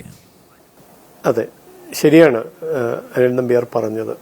അതായത് കോടതികൾ ശിക്ഷാർഹരാണ് എന്ന് കണ്ടെത്തുന്ന ആളുകളെ ജയിലിലടയ്ക്കുക എന്നുള്ളത് നമ്മെ സംബന്ധിച്ച് എന്താണ് നമ്മുടെ സങ്കല്പം? ഞാൻ നേരത്തെ സൂചിപ്പിച്ചു, ചെയ്ത തെറ്റിനെക്കുറിച്ച് ഒരു പുനരാലോചന നടത്താനും ഇനി മേലിൽ അങ്ങനെ ഉണ്ടാവരുത് എന്ന ഒരു മാനസികാവസ്ഥയിലെത്താനും സാഹചര്യമൊരുക്കുന്ന, അല്ലെങ്കിൽ മനപരിവർത്തനത്തിന് സാഹചര്യമൊരുക്കുന്ന ഒന്നാണ് ജയിൽ ജീവിതം എന്നൊക്കെയാണല്ലോ വിശാലമായ നമ്മുടെ സങ്കല്പം. ആ സങ്കല്പത്തിൽ നിന്ന് വേറിട്ട് ഇതെല്ലാം ചെയ്തത് അവരുൾക്കൊള്ളുന്ന പാർട്ടിക്ക് വേണ്ടിയാണ്, പ്രസ്ഥാനത്തിന് വേണ്ടിയാണ് എന്ന ചിന്ത ഉറപ്പിക്കാനും, ആ ചിന്തയോടൊപ്പം ഇതുവഴി ഉണ്ടാകുന്ന എല്ലാ കഷ്ടനഷ്ടങ്ങൾക്കും പാർട്ടി തണലൊരുക്കുന്നുണ്ട് ഞങ്ങൾക്ക് എന്നൊരു ബോധ്യം അവരിൽ ഉണ്ടാക്കാനുമുള്ള പരിശ്രമമാണ് ഈ കാണുന്നതൊക്കെ. അത് നാം ആഗ്രഹിക്കുന്ന സാമൂഹ്യ പരിവർത്തനമെന്നോ അതല്ലെങ്കിൽ ഈ കുറ്റവാസന ഉള്ള ആളുകൾക്ക് മനപരിവർത്തനത്തിനുള്ള സാഹചര്യം ഒരുക്കുമെന്നോ ഉള്ള നമ്മുടെ പ്രതീക്ഷകൾക്ക് ഘടകവിരുദ്ധമാണ്. അതിനെ സാധൂകരിക്കുന്നതാണ് ഇപ്പം ജയിലിലേക്ക് അയക്കപ്പെടുന്ന പ്രതികൾക്ക് താങ്കൾ സൂചിപ്പിച്ചതുപോലെ 1-2 മാസം കഴിയുമ്പോൾ എന്തിൻ്റെയൊക്കെയെങ്കിലും പേരിൽ പുറത്തേക്ക് വരാനുള്ള വഴിയൊരുക്കി കൊടുക്കുക. അപ്പോൾ അത് ഒന്നുകിൽ ഈ പറഞ്ഞ നേരത്തെ സൂചിപ്പിച്ചതുപോലെ പ്രായത്തിൻ്റെ പേരിലാവാം, അതല്ലെങ്കിൽ അസുഖങ്ങളുടെ പേരിലാകാം, അതല്ലെങ്കിൽ മറ്റെന്തെങ്കിലും കാരണത്താലാവാം. അങ്ങനെയുള്ള ആളുകൾക്ക് പുറത്തേക്ക് വരാനുള്ള സാഹചര്യം ഒരുക്കാൻ CPIM പരിശ്രമിക്കുന്നു എന്നുള്ളതാണ്. അതിൻ്റെ ശ്രമം ഇപ്പോഴേ തുടങ്ങിയിട്ടുണ്ടാവും, അതിൻ്റെ സൂചനകളുമുണ്ട്. അതാണ് നമ്മൾ കണ്ട ഏറ്റവും പ്രമുഖരായ വ്യക്തികൾ തന്നെ ജയിലിലേക്ക് അവരെ അയക്കാൻ വേണ്ടി വന്നെത്തുന്നു എന്നുള്ളതും, കുടുംബങ്ങൾക്കുണ്ടാകുന്ന പ്രയാസം അതില്ലാതെയാക്കാനാണ് ഞങ്ങൾ ഇടപെടുന്നത് എന്നൊക്കെ പറയുന്നത് ചില സൂചനകളാണ്. എന്ന് വെച്ചാൽ അടുത്ത ദിവസം തന്നെ അവരെ ജയിലിന് പുറത്തേക്ക് എത്തിക്കാനുള്ള പരിശ്രമം ഞങ്ങളായിട്ട് നടത്തുന്നുണ്ട് എന്നതിൻ്റെ പരോക്ഷമായ പ്രഖ്യാപനം കൂടിയായിട്ട് വേണം അതിനെ കാണാൻ. മുൻ അനുഭവങ്ങളും ഉണ്ടല്ലോ നമ്മളെ സംബന്ധിച്ച്. ഇപ്പോൾ താങ്കൾ തന്നെ നേരത്തെ കൊടിസുനിയുടെയും കിർമാനിയുടെയൊക്കെ കാര്യം പറഞ്ഞല്ലോ. അതുപോലെ ഒരു വർഷം 365 ദിവസമുള്ള ഒരു വർഷത്തിൽ പകുതിയിലേറെ ദിവസവും പരോളിൽ കഴിഞ്ഞ അനുഭവമൊക്കെ നമ്മുടെ മുമ്പിലുണ്ട്. TP വധക്കേസിൽ തന്നെ TPയുടെ ധർമ്മപത്നി ബഹുമാന്യായ MLA KK രമ, ഇവർക്ക് നിരന്തരം പരോൾ എതിരെയുള്ള നിയമ പോരാട്ടം നടത്തുന്നതൊക്കെ നമുക്കറിയാം. അത് ഇവർ ജയിലിൽ തന്നെ കഴിയട്ടെ എന്നുള്ള നിലയ്ക്കല്ലല്ലോ, അത് നീതി തേടി പോകുന്ന ആളുകൾക്ക് അത് ലഭിക്കണം. നീതി ലഭിക്കുക എന്ന് പറയുമ്പോൾ നമ്മളെ ആരാണോ നമ്മളെ കൊല്ലാനോ അല്ലെങ്കിൽ ഈ പറയുന്ന രീതിയിൽ അംഗഭംഗം വരുത്താനോ ഒക്കെ പരിശ്രമിച്ചത് അവർക്ക് അർഹമായ ശിക്ഷ ലഭിക്കുന്നു എന്ന് തോന്നുമ്പോഴാണ് ഇരകൾക്ക് നീതി ലഭിച്ചു എന്ന ബോധ്യമുണ്ടാവുക. ആ ബോധ്യത്തിന് ഘടകവിരുദ്ധമാണ് ഈ നിലപാടുകളൊക്കെ. പക്ഷേ ഇതിവർ അനുവർത്തിച്ചുകൊണ്ടേയിരിക്കുന്നു. ഇനി ഈ പറയുന്ന പുറത്തേക്ക് വരിക എന്നുള്ളത് മാത്രമല്ല, ജയിലിലും ഇവർക്ക് മറ്റ് തടവ് പുള്ളികൾക്കില്ലാത്ത സൗകര്യങ്ങൾ ഒരുക്കി കൊടുക്കുക എന്ന അനുഭവങ്ങളും നമ്മുടെ മുമ്പിലുണ്ട്. സ്വതന്ത്രമായി മൊബൈൽ ഫോണുകൾ ഉപയോഗിക്കാൻ, അതല്ലെങ്കിൽ മറ്റു രീതിയിലുള്ള കാര്യങ്ങളിൽ ഏർപ്പെടാൻ ഇവർക്ക് ആവശ്യത്തിലേറെ സാഹചര്യം ഉണ്ടാക്കി കൊടുക്കുന്നു എന്നതും നമ്മൾ കാണുന്നുണ്ട്. അപ്പോൾ ജയിൽ വകുപ്പ് കൈകാര്യം ചെയ്യുന്ന പാർട്ടി അല്ലെങ്കിൽ മന്ത്രി അല്ലെങ്കിൽ മുഖ്യമന്ത്രി ജയിലിന്റെ കാര്യങ്ങൾ, ദൈനംദിന കാര്യങ്ങൾ ശ്രദ്ധിക്കാനായി ചുമതലപ്പെടുത്തുന്ന ജയിൽ ഉപദേശക സമിതി ഈ സംവിധാനങ്ങളെ എല്ലാം ഉപയോഗപ്പെടുത്തിക്കൊണ്ട്, ഉപയോഗം എന്ന് പറഞ്ഞുകൂടാ, ദുരുപയോഗം നടത്തിക്കൊണ്ട് ഈ കുറ്റവാളികളെ സംരക്ഷിക്കുന്ന നിലപാട് നമുക്ക് കാണാൻ സാധിക്കും. അതുകൊണ്ട് തന്നെ ഇനിയുള്ള നാളുകളിൽ നമ്മൾ പ്രതീക്ഷിക്കേണ്ടതാണ്, ഈ പറയുന്ന ജയിലിലേക്ക് പോയ ആളുകളൊക്കെ ഏറ്റവും പെട്ടെന്ന് തന്നെ പുറത്തേക്ക് വരുന്നത് നമ്മൾ കാത്തിരിക്കുകയാണ്. പക്ഷെ ഒരു കാര്യം എനിക്ക് പറയാൻ സാധിക്കും, ഇത് ഈ പറയുന്ന ജയിലിലേക്ക് പോകുന്ന ആളുകളോടുള്ള വ്യക്തിവിരോധമോ അല്ലെങ്കിൽ ഇവരുടെ പാർട്ടിയോടുള്ള ആശയപരമായ വിയോജിപ്പോ ഒന്നുമല്ല. ഒരു സാമൂഹിക പ്രശ്നം എന്ന നിലയിൽ ഇത്തരം കാര്യങ്ങൾ ഇനി നടക്കരുത് എന്ന് താല്പര്യമുള്ളതുകൊണ്ട് അത് നടക്കുമ്പോൾ നമ്മുടെ സമൂഹത്തിൽ തെറ്റായ പല പ്രവണതകളും മുളപൊട്ടും, അത് വളർന്നു വികസിക്കും, അത് അരാജകത്വത്തിലേക്കോ അസ്വസ്ഥതകളിലേക്കോ നമ്മെ നയിക്കും എന്നുള്ളത് കൊണ്ട് ഇങ്ങനെയുള്ള സാഹചര്യം ഉണ്ടാകുമ്പോൾ അതില്ലാതെ ഇരിക്കാനുള്ള കാര്യങ്ങൾ എന്തൊക്കെയാണോ ചെയ്യേണ്ടത്, അഭികാമ്യമായി തീരുന്നത്, അത് അന്വേഷിക്കേണ്ടി വരും, ആ വഴിക്ക് സഞ്ചരിക്കേണ്ടി വരും. അതാണ് അതിനെക്കുറിച്ച് പറയാനുള്ളത്. എന്തായാലും ഇപ്പോൾ നമ്മുടെ ചാർലി എന്ന ഗോവിന്ദച്ചാമിയുടെ ജയിൽ ചാട്ടത്തെ തുടർന്ന് ഈ ജയിലിൽ കുറേ നവീകരണം നടത്താൻ ഒരു കമ്മിറ്റിയൊക്കെ വെച്ചിട്ടുണ്ടല്ലോ, ജസ്റ്റിസ് രാമചന്ദ്രൻ നായരുടെയും അതുപോലെ ജേക്കബ് പുന്നൂസ് റിട്ടയർഡ് DGP അദ്ദേഹത്തിൻ്റെ ഒക്കെ നേതൃത്വത്തിൽ. അപ്പോൾ അങ്ങനെ ഈ കമ്മിറ്റി നിർദ്ദേശങ്ങൾ കൊടുത്താൽ ശുദ്ധീകരിക്കപ്പെടുന്നതാണോ ഒരു ജയിലിലുള്ള നിലവിലുള്ള അവസ്ഥ? കാരണം എന്ന് ഇതിൻ്റെ തലപ്പത്ത് നിന്ന് CPMകാർ ഇറങ്ങുന്നുവോ അന്ന് മാത്രമല്ലേ നമുക്കിതിലൊരു ശുദ്ധികലശം പ്രതീക്ഷിക്കേണ്ടതുള്ളൂ. അല്ലാതെ ഇത് ഈ രീതിയിൽ തന്നെയല്ല മുന്നോട്ട് പോകുന്നത്. നോക്കൂ, ഈ കൊടും ക്രിമിനലുകൾ അവർക്ക് കിട്ടുന്ന ആനുകൂല്യങ്ങൾ, അവർ ഈ നിയമങ്ങളെല്ലാം കാറ്റിൽ പറത്തുന്നത് നിരവധി തവണ റിപ്പോർട്ട് ചെയ്യപ്പെട്ടിട്ടും അവർക്കെതിരെ നടപടിയൊന്നും സ്വീകരിച്ചില്ല. ഞാൻ മനസ്സിലാക്കുന്നത് കൊടിസുനി വിയ്യൂർ ജയിലിലായിരുന്നു. അവിടെ പ്രശ്നം ഉണ്ടാക്കിയതിന് ശേഷം തവനൂർ ജയിലിലേക്കാണ് കൊടിസുനിയെ മാറ്റിയത്. പക്ഷേ ഈ കൊടിസുനി എങ്ങനെ കണ്ണൂർ സെൻട്രൽ ജയിലിലെത്തി എന്ന് അറിയില്ല. ഇപ്പോൾ കൊടിസുനി കൂടി വന്നതോടുകൂടി അവിടെ CPM ബ്രാഞ്ച് കമ്മിറ്റി വളരെ സജീവമായിട്ട് പ്രവർത്തിക്കുന്നു എന്നാണ് പുറത്തു വരുന്ന റിപ്പോർട്ടുകൾ. ശ്രീ ഹരിദാസ്, എന്നെ ഒരു രണ്ടല്ല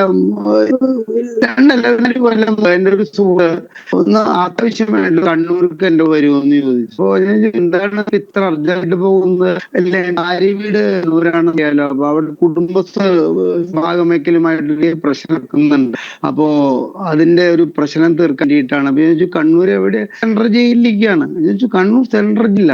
അതെ, അവിടെ ഒരു ഈ ചന്ദ്രശേഖരൻ കേസിലെ ഒരു പ്രധാന ാണ് ഇത്തരം കേസുകളൊക്കെ ആ നാട്ടിൽ തുപ്പാക്കി കൊടുത്തത്. അപ്പൊ അദ്ദേഹം അവിടെ വെച്ച് സംസാരിക്കുന്നു പറഞ്ഞിട്ടുണ്ട്. എനിക്കത് പോകാൻ പറ്റി. അദ്ദേഹം പോയി പ്രശ്നം കണ്ണൂർ ജയിലിൽ അവസാനിപ്പിച്ചു പറഞ്ഞപ്പോ ഒരു ജനാധിപബോധമുള്ള എന്നെ സംബന്ധിച്ചോളം എനിക്കത് അങ്ങേയറ്റം അത്ഭുതം തോന്നി. ഒരു കേസിൽ, അതായത് TP ചന്ദ്രശേഖരനെ 51 വെട്ടിക്കൊന്ന ചിലൊരു പ്രതി ഈ കേസില് കൃത്യമായിട്ട് ജയിൽ കിടക്കുന്ന സമയത്ത് പുറത്ത്, അതായത് കേരളത്തിൽ നടന്ന ഇത്തരത്തിലുള്ള അഭിസംബന്ധമായ ആയാലും കേസുകളായാലും ഒത്തുതീർപ്പ് ചെയ്തു കൊടുക്കേണ്ട അവസ്ഥയിലേക്ക് നമ്മുടെ നീതിന്യായ വ്യവസ്ഥയുടെ ഒരു ഭാഗമായിട്ട് ജയിലിൽ മാറി എന്നുള്ള കാര്യം ഞാൻ അറിഞ്ഞപ്പോ അങ്ങേയറ്റം അത്ഭുതം തോന്നി. ഞാൻ എന്തായാലും സമയം വളരെ കുറവാണ്. പക്ഷെ എനിക്ക് ശ്രീ മോൻസിയോട് ഒരു ചോദ്യം ചോദിക്കാനുണ്ട്. സർ, അങ്ങയുടെ MLA പ്രതിദാനം ചെയ്യുന്ന UD എന്ന് പറയുന്ന ഒരു പാർട്ടിയാണ് ഇപ്പൊ കേരള പ്രതിപക്ഷത്തിൽ ചെയ്യുന്നത്. ഈ പാർട്ടി ഭരണത്തിരിക്കുമ്പോഴാണ് ഒരു പാവം മനുഷ്യനെ 51 വെട്ടിയിട്ട് ആരോ കൊന്നത്. നമുക്കൊക്കെ നന്നായിട്ടറിയാം. ഈ കൊന്നവരെ തികച്ചും അവര് യന്ത്രമാണ്. അവരെ ആ കർത്തം നിർമ്മിച്ചു എന്നതിനപ്പുറം അത് ചെയ്തിട്ടുള്ള ആളുകൾ പുറത്ത് നിൽക്കുന്നുണ്ട് എന്ന കാര്യം കേരളത്തിലെ ഏകദേശം അറിവിൽപ്പെട്ടിടത്തോളം 5 ലക്ഷം നിഷ്പക്ഷരായ ജനങ്ങൾ വിശ്വസിക്കുന്നു. ഇത് എത്തിച്ചിട്ട് കേരളത്തിലെ വളരെ ഭംഗിയായിട്ട് അവരുടെ ജീവിതം സാധാഗതിയിൽ കൊണ്ടുപോകുന്നുണ്ട് എന്നുള്ളത്. ഇപ്പൊ നിങ്ങളുടെ അങ്ങേയറ്റം പൂർവ്വനീതിയും പറ്റിയിട്ട് നിങ്ങളുടെ MLA തലവരിച്ചു നടക്കുന്ന ഈ UDF എന്ന് പറയുന്ന ഭരണം, അന്ന് ഭരണകർത്ത നിർവഹിക്കുന്നവർക്ക് ഇതിന്റെ ഗൂഢാലോചനയുടെ കൃത്യമായിട്ടുള്ള ആരൊക്കെ ഇടപെട്ടു എന്നുള്ള കാര്യം പുറത്തേക്ക് കൊണ്ടുവരാൻ കഴിയാത്തത് എന്താണ് എന്ന് ഇപ്പോൾ നിങ്ങളുടെ MLA ഒന്ന് അന്വേഷിച്ചിട്ടുണ്ടോ? ഇനി ഞാൻ ചോദിക്കും, ഒരു സാധ്യതയെങ്കിൽ പോലും ചോദിക്കുകയാണ്. ഇനി ഭരണം UDFിലേക്ക് 2026 കഴിഞ്ഞ് 2026 ഭരണം UDFിൽ എത്തിക്കഴിഞ്ഞു കഴിഞ്ഞാൽ ഇതിന്റെ ഈ ഗൂഢാലോചനയുടെ അന്വേഷണം പുറത്തു കൊണ്ടുവന്ന് ആരാണ് കൃത്യം ചന്ദ്രശേഖരനെ കൊല്ലിച്ചത് എന്നുള്ള കാര്യം പുറത്തു കൊണ്ടുവരാമെന്നുള്ള ഒരു ഉറപ്പ് നൽകാൻ താങ്കൾക്ക് ഈ ചർച്ചയിലൂടെ സാധിക്കുമോ സാർ? താങ്കൾ BJPക്കാരും CPMകാരും ജയിലിരുന്നു കൊണ്ട് കല്യാണം കഴിക്കാരൊക്കെ പറഞ്ഞത് കൊണ്ട് ഒതുക്കിയാണ് സാർ. സാധിക്കില്ല. നമ്മുടെ ജനാധിപത്യത്തിന്റെ, നമ്മുടെ രാഷ്ട്രീയ പാർട്ടികൾക്കുള്ളിലെ അന്തർധാര വെച്ചിട്ട് അത് നടക്കില്ല.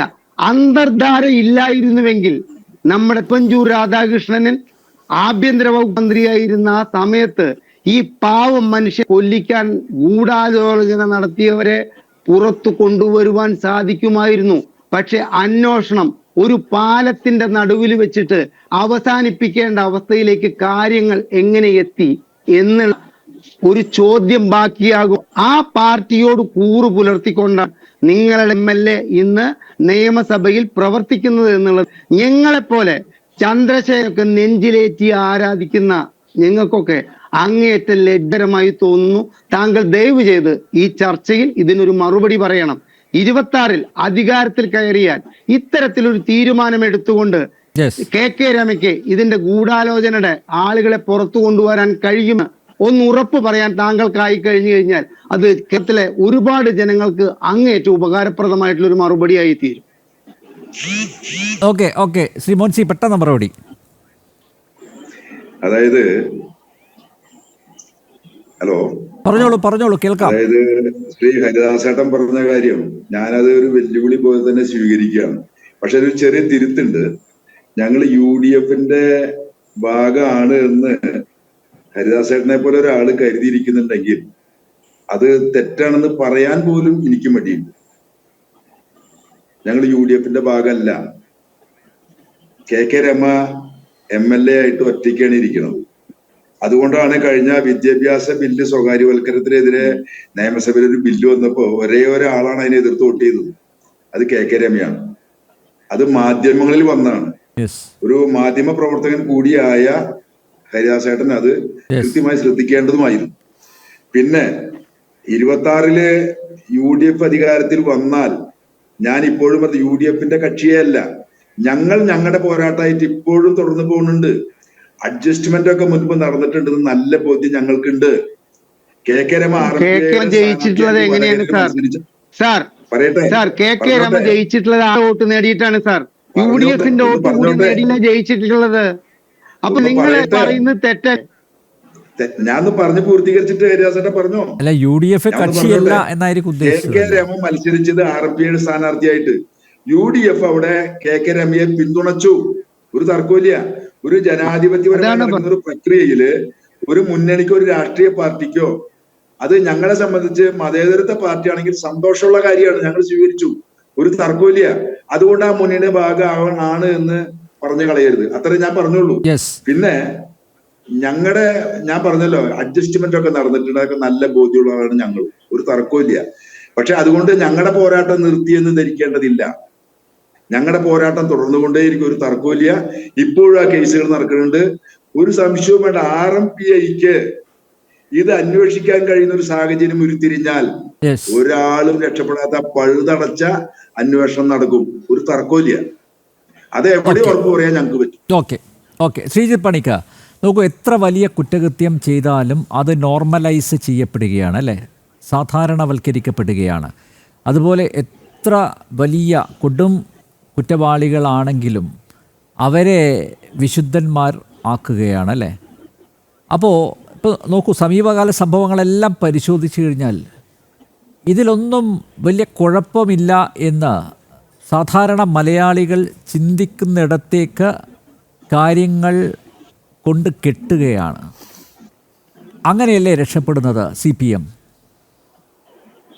തീർച്ചയായിട്ടും. ഞാൻ അതിലേക്ക് വരുന്നതിന് മുമ്പ് ശ്രീ മോൻസി എന്നോട് ഡയറക്റ്റ് ആയിട്ടുള്ള ഒരു ചോദ്യം അദ്ദേഹം ചോദിച്ചിരുന്നു. ഏറെക്കുറെ ഞാൻ പറയുന്ന കാര്യങ്ങൾക്കെല്ലാം വിശ്വാസ്യതയുണ്ട് എന്ന് പറഞ്ഞുകൊണ്ടാണ് അദ്ദേഹം പറഞ്ഞത്. എന്തായാലും അദ്ദേഹം ചോദിച്ച ആ ചോദ്യത്തിന് മറുപടി പറഞ്ഞിട്ട് പോകാം. അദ്ദേഹം പറഞ്ഞത് കേരളം ഇന്ത്യയുടെ ഭാഗമായതുകൊണ്ട് നമ്മുടെ സംസ്ഥാന ഭരണത്തെ നിയന്ത്രിക്കുന്ന ആൾക്കാർ, അവരുടെ തൽപര കക്ഷികളായിട്ടുള്ള ആൾക്കാർ എന്ത് തോന്നിവാസം കാണിച്ചാലും അതിൽ ഈ കേന്ദ്ര സർക്കാരിന് ഇടപെടാൻ സംവിധാനമൊന്നുമില്ലേ എന്നാണ് അദ്ദേഹം ചോദിച്ചത്. ദൗർഭാഗ്യകരമെന്ന് പറയട്ടെ ശ്രീ മോൻസി, നമ്മുടെ ഭരണഘടനയുടെ 7ാമത്തെ ഷെഡ്യൂളിൽ 2ാമത്തെ ലിസ്റ്റായിട്ടുള്ള സ്റ്റേറ്റ് ലിസ്റ്റിലെ 1ഉം 2ഉം എൻട്രികളാണ് പോലീസും പബ്ലിക് ഓർഡറും. അതിലെ 4ാമത്തെ എൻട്രിയാണ് പ്രിസൺ അഡ്മിനിസ്ട്രേഷൻ. എന്ന് വെച്ചാൽ കേന്ദ്ര സർക്കാരിന് ഇടപെടാൻ കഴിയില്ല എന്നാണ്.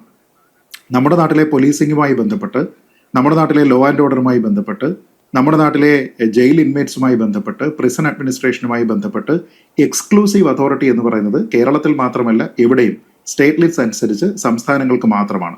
അതിന് മുകളിലേക്ക് ഒരു കൺട്രോളും പോലീസിംഗിലാണെങ്കിലും പബ്ലിക് സേഫ്റ്റി മെയിൻ്റനൻസിലാണെങ്കിലും ഇടപെടാനായിട്ട് കേന്ദ്ര സർക്കാരിന് അധികാരമില്ല. ഇനി ഏതെങ്കിലും ഒരു കാരണവശാൽ അങ്ങനെ ഇടപെടണമെന്നുണ്ട് എങ്കിൽ അതിൽ വളരെ ക്ലിയർ ആയിട്ടുള്ള ഒരു കോൺസ്റ്റിറ്റ്യൂഷണൽ മെഷീനറിയുടെ ബ്രേക്ക് ഡൗൺ ഉണ്ട് എന്ന് എസ്റ്റാബ്ലിഷ് ചെയ്യാനായിട്ട് സാധിച്ചിരിക്കണം. അങ്ങനെയാണെങ്കിൽ ഉപയോഗിക്കുന്ന ഭരണഘടനാ പ്രൊവിഷൻ ഏതാണ് എന്നും അവിടെയുള്ള സ്റ്റേറ്റ് ഗവൺമെന്റിന് എന്താണ് സംഭവിക്കുക എന്നും താങ്കൾക്കറിയാം.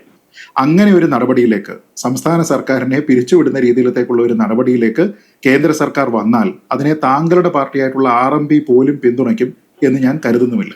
അപ്പൊ ഇതൊക്കെ ഇങ്ങനെയുള്ള ഒരു ചർച്ചയിൽ നമുക്ക് ആലങ്കാരികമായിട്ട് ചോദിക്കാം എന്നതിനപ്പുറത്തേക്ക് നമ്മുടെ നിയമം പ്രവർത്തിക്കുന്നത്, നമ്മുടെ കോൺസ്റ്റിറ്റ്യൂഷൻ പ്രവർത്തിക്കുന്നത് ഈ രീതിയിലല്ല എന്ന് താങ്കൾ അറിയേണ്ടതാണ്. മറ്റൊരു കാര്യം കൂടി താങ്കൾ പറഞ്ഞു, അതും കൗതുകരമായിട്ട് എനിക്ക് തോന്നി. കാരണം NIA കോടതി ഒരു കേസിൽ ജാമ്യം കൊടുക്കണോ വേണ്ടയോ എന്ന് തീരുമാനിക്കുന്ന കേന്ദ്ര ആഭ്യന്തരമന്ത്രി ഉള്ള നാടാണിത് എന്ന് പറഞ്ഞു. താങ്കൾ ആ പറഞ്ഞത് രസകരമാണ്. പക്ഷെ അതിലൊരു ചെറിയ വ്യത്യാസം ഉണ്ടാകാൻ സാധ്യതയുള്ളത്, NIA കൺട്രോൾ ചെയ്തിരിക്കുന്നത് ഏത് സംവിധാനമാണെന്ന് നമുക്കറിയാം.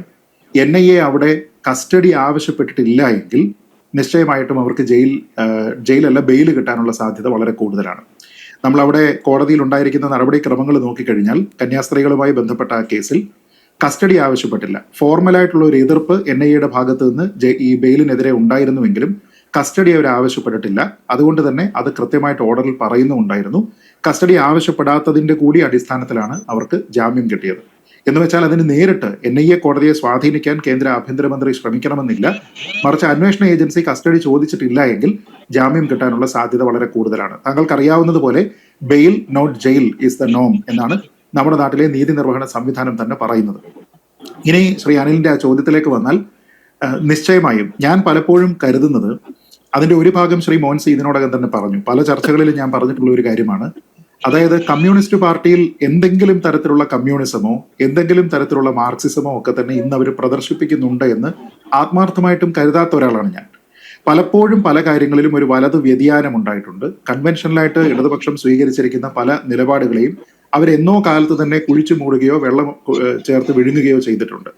അതുകൊണ്ട് തന്നെയാണ് ഒരുപക്ഷെ അവർ പണ്ട് 90കളിൽ 2000കളിലൊക്കെ തന്നെ എടുത്തിരുന്ന പല നിലപാടുകളും ഇന്ന് തിരുത്തി ഒരു വലതുപക്ഷ വ്യതിയാനത്തിന്റെ ഭാഗമായിട്ടുള്ള കുറേയധികം കാര്യങ്ങൾ എടുക്കുന്നത്. ഒരു വലതുപക്ഷ പാർട്ടി വലത് നയങ്ങൾ സ്വീകരിക്കുന്നത് നമുക്ക് മനസ്സിലാക്കാം, കാരണം ഐഡിയോളജിക്കലി അങ്ങനെയാണ്. പക്ഷെ ഇടതുപക്ഷമാണ് എന്ന് പറയുകയും ഇടതുപക്ഷമാണ് എന്ന രീതിയിൽ പ്രചരണം നടത്തുകയും ഇടതുപക്ഷമാണ് എന്ന രീതിയിലത്തേക്കുള്ള പ്രൊപ്പഗണ്ട നടത്തുകയും ചെയ്തതിന് ശേഷവും വലതുപക്ഷ നയങ്ങളാണ് നടപ്പാക്കാനായിട്ട് ശ്രമിക്കുന്നത് എങ്കിൽ അത് ഇരട്ടത്താപ്പാണ്. അതല്ല എങ്കിൽ ഇടതുപക്ഷ പ്രസ്ഥാനങ്ങൾക്ക് കാലിക പ്രസക്തി നഷ്ടപ്പെട്ടു എന്നുള്ള തിരിച്ചറിവ് അവർക്ക് തന്നെ ഉണ്ട് എന്നാണ് അതിൽ നിന്ന് മനസ്സിലാക്കേണ്ടത്. പല നയങ്ങൾ, ഞാനിപ്പോ ഈ ചർച്ചയിൽ ഇത് പറയാൻ നിന്ന് കഴിഞ്ഞാൽ സ്വാശ്രയ വിദ്യാഭ്യാസം ഉൾപ്പെടെ പല വിഷയങ്ങളും, സ്വകാര്യ മേഖലകളിലുള്ള പല വിഷയങ്ങളും ഒക്കെ തന്നെ നമുക്കത് പറയാവുന്നതാണ്. അതുകൊണ്ട് തന്നെ ശ്രീ അനിൽ, താങ്കളുടെ ആ ചോദ്യത്തിന്റെ മറുപടിയായിട്ട് ഞാൻ കരുതുന്നത്, ഇവിടെ ജനങ്ങൾ എന്ത് ചിന്തിക്കുന്നു എന്നതിനെക്കുറിച്ച് ഒരു തരത്തിലുള്ള ബോധറേഷനും ഇല്ലാത്തൊരു പാർട്ടിയാണ് CPM. അത് നമുക്ക് വളരെ കൃത്യമായിട്ട് ഇതിനോടകം തന്നെ മനസ്സിലാക്കിയിട്ടില്ല എങ്കിൽ നമ്മളൊക്കെ തന്നെ വിഡ്ഢികളുടെ ലോകത്താണ് കഴിയുന്നത് എന്ന് പറയേണ്ടി വരും. കാരണം നമ്മുടെ നാട്ടിൽ നടപ്പാക്കാനായിട്ട് ശ്രമിച്ചിരിക്കുന്ന പല നിയമങ്ങൾ ആലോചിച്ച് നോക്കുക. എല്ലായ്പ്പോഴും അഭിപ്രായ സ്വാതന്ത്ര്യത്തിന് വേണ്ടി നിലകൊണ്ടത് എന്ന് സ്വയം പ്രഖ്യാപിച്ചിരിക്കുന്ന, പുരപ്പുറത്ത് നിന്ന് വിളിച്ചു പോകുന്ന പാർട്ടിയാണ് CPM. എന്നിട്ട് അതേ CPM തന്നെ ഏതാനും വർഷങ്ങൾക്ക് മുമ്പ് ഇവിടെ ഒരു മാധ്യമ മാരണ നിയമം വരെ പോലീസ് ആക്ടിൽ ചേർക്കുന്നതിന് വേണ്ടിയിട്ട് ശ്രമിച്ചതാണ്. അവസാനം അല്പമെങ്കിലും തരത്തിലുള്ള കമ്മ്യൂണിസം അവശേഷിച്ചിരിക്കുന്ന ഇടതുപക്ഷത്തു നിന്നുള്ള കുറേയധികം ആൾക്കാർ കൂടി എതിർത്ത ഒരു സാഹചര്യത്തിൽ അതിനെ പിൻവലിക്കേണ്ടി വന്നു. എന്ന് വെച്ചാൽ ഇതൊക്കെ ചർച്ചയാകുമെന്നും ഈ രീതിയിലത്തേക്കുള്ള കാടൻ നിയമങ്ങൾ ഇവിടെ കൊണ്ടുവന്നു കഴിഞ്ഞാൽ അത് എതിർക്കപ്പെടുമെന്നും അറിഞ്ഞിട്ടുകൂടി സർക്കാരിന്റെ പ്രതിച്ഛായയോ മറ്റു കാര്യങ്ങളോ ജനങ്ങൾ എന്ത് ചിന്തിക്കുന്നു എന്നതിനെക്കുറിച്ച് ഒരു ബോധറേഷനും ഇല്ലാത്തൊരു പാർട്ടിയാണ്. ഇപ്പോഴും അവർ ഭരിക്കുന്നത് സത്യത്തിൽ നമ്മളൊക്കെ എന്ത് ചിന്തിക്കുമെന്നോ നമുക്കൊക്കെ എന്ത് നൽകാൻ കഴിയുമെന്നോ ഉള്ള ചിന്തയുടെ അടിസ്ഥാനത്തിലല്ല. പാർട്ടിയെ എങ്ങനെ വളർത്താം, പാർട്ടിക്കാരെ എങ്ങനെ സംരക്ഷിക്കാം എന്നത് മാത്രമാണ് അവരുടെ അജണ്ട. അതല്ല എങ്കിൽ ഇത്ര ഓപ്പൺ ആയിട്ട് പ്രതികൾക്ക്, ജയിൽ പുള്ളികൾക്ക് ഒക്കെ തന്നെ സഹായം നൽകുന്ന രീതിയിലത്തേക്കുള്ള ഒരു സംവിധാനം വേറെ എവിടെ സാധ്യമാകും? നമ്മൾ ഈ പറയുന്നത് പോലെ കൊലക്കേസിൽ പ്രതികളായിട്ട് ശിക്ഷിക്കപ്പെട്ട് ജയിലിൽ കിടക്കുന്ന ആൾക്കാർ മരിക്കുന്ന സമയത്ത് മുഖ്യമന്ത്രി തന്നെ അവരെ അനുസ്മരിച്ചുകൊണ്ട് കാവ്യങ്ങൾ എഴുതുകയാണെന്നേ. മുഖ്യമന്ത്രി, ആ മന്ത്രിസഭയിലുള്ള മറ്റു മന്ത്രിമാർ, ഇവരൊക്കെ തന്നെ കാവ്യങ്ങൾ എഴുതി കൂട്ടുകയാണ്. മറ്റുള്ള പല ആൾക്കാർക്കും കോവിഡ് കാലത്ത് നിയന്ത്രണം ഉണ്ടായിരുന്ന സമയത്ത് പോലും ഇങ്ങനെയുള്ള ചില ആൾക്കാരുടെ മരണാനന്തര ചടങ്ങുകളിൽ പോലും ഒരു നിയന്ത്രണവും ഇല്ലായിരുന്നു എന്ന് നമ്മൾ കണ്ടതാണ്. അപ്പോൾ നമ്മളൊന്ന് ആലോചിച്ച് നോക്കുക, ഇവിടെ കുറേയധികം റൂൾസ് ഉണ്ടാക്കുകയും ഒരു വിഭാഗത്തിന് മാത്രം എല്ലാ കാര്യത്തിലും പെർമനന്റ് ആയിട്ടുള്ള, സ്ഥായി ആയിട്ടുള്ള ഒരു എക്സംഷൻ നൽകുകയും ചെയ്തു എന്ന് വെച്ചാൽ അവർ ഭരിക്കുന്നത് ഈ ഒരു കൂട്ടർക്ക് വേണ്ടിയിട്ടാണ്. അല്ലാതെ ഇവിടെ ഞാൻ എന്ത് ചിന്തിക്കുന്നുവെന്നോ ശ്രീ അനിൽ നമ്പ്യാർ എന്ത് ചിന്തിക്കുന്നുവെന്നോ സാധാരണക്കാരൻ എന്ത് ചിന്തിക്കുന്നുവെന്നോ ഒന്നും അവർക്ക് ഒരു ബോധറേഷനുമില്ല. ഇലക്ഷൻ എഞ്ചിനീയറിംഗ് എന്ന് പറയുന്ന ഒരു സംഭവമുണ്ട്. ആ സംഭവം ഒരുപക്ഷെ കേരളത്തിൽ മറ്റേതൊരു രാഷ്ട്രീയ പാർട്ടിയേക്കാൾ കൂടുതൽ സമർത്ഥമായിട്ട് കൈകാര്യം ചെയ്യാൻ അറിയാവുന്നത് ഇടതുപക്ഷക്കാർക്കാണ്. കാരണം അവർക്ക് എല്ലാ സ്ഥലങ്ങളിലും താഴെ തട്ട് വരെയുള്ള പ്രവർത്തകരുണ്ട്. താഴെ തട്ടിൽ വരെ ആൾക്കാരെ ലോക്ക് ചെയ്യുന്ന രീതിയിലത്തേക്കുള്ള കുറേയധികം സംവിധാനങ്ങളുണ്ട്. അതുകൊണ്ട് ആ ഒരു മെഷീനറി ചലിപ്പിക്കാനായിട്ട് അവർക്ക് കഴിയും. അതുകൊണ്ട് എത്ര ആരോപണം നേരിട്ട് കഴിഞ്ഞാലും ഒരു സർട്ടൻ നമ്പർ ഓഫ് സീറ്റ്സ് അവർ എല്ലായ്പ്പോഴും നേടും എന്നതിനെക്കുറിച്ച് നമുക്കറിയാം. അപ്പൊ ആ ഒരു സംവിധാനം അവർക്കുള്ളപ്പോൾ പിന്നെ അതിൽ നിന്ന് കൂടുതലായിട്ട് ആൾക്കാരെ ചേർക്കുന്നതിന് വേണ്ടിയിട്ടോ അതിന്റെ ശക്തി ശോഷിച്ചു പോകാതിരിക്കുന്നതിന് വേണ്ടിയിട്ടോ എന്തൊക്കെ കളികളാണ് കളിക്കേണ്ടത് എന്നതിനെക്കുറിച്ചും ഇവർക്ക് കൃത്യമായിട്ട് അറിയാം. അതുകൊണ്ട് തന്നെയാണ് കേന്ദ്രത്തിൽ ലോക്സഭയിലേക്ക് സീറ്റുകൾ ഇല്ലാതെ പോകുമ്പോഴോ തുടർച്ചയായിട്ടുള്ള 2 തെരഞ്ഞെടുപ്പിൽ ഒരു തവണ ആരുമില്ല, അടുത്ത തവണ ഒരാൾ മാത്രം എന്ന രീതിയിലേക്ക് വരുമ്പോൾ പോലും അവർക്ക് അതിനെപ്പറ്റി വലിയ തല പുകയ്ക്കേണ്ടെന്ന് ആവശ്യമില്ലാത്തത് കൊണ്ടാണ്.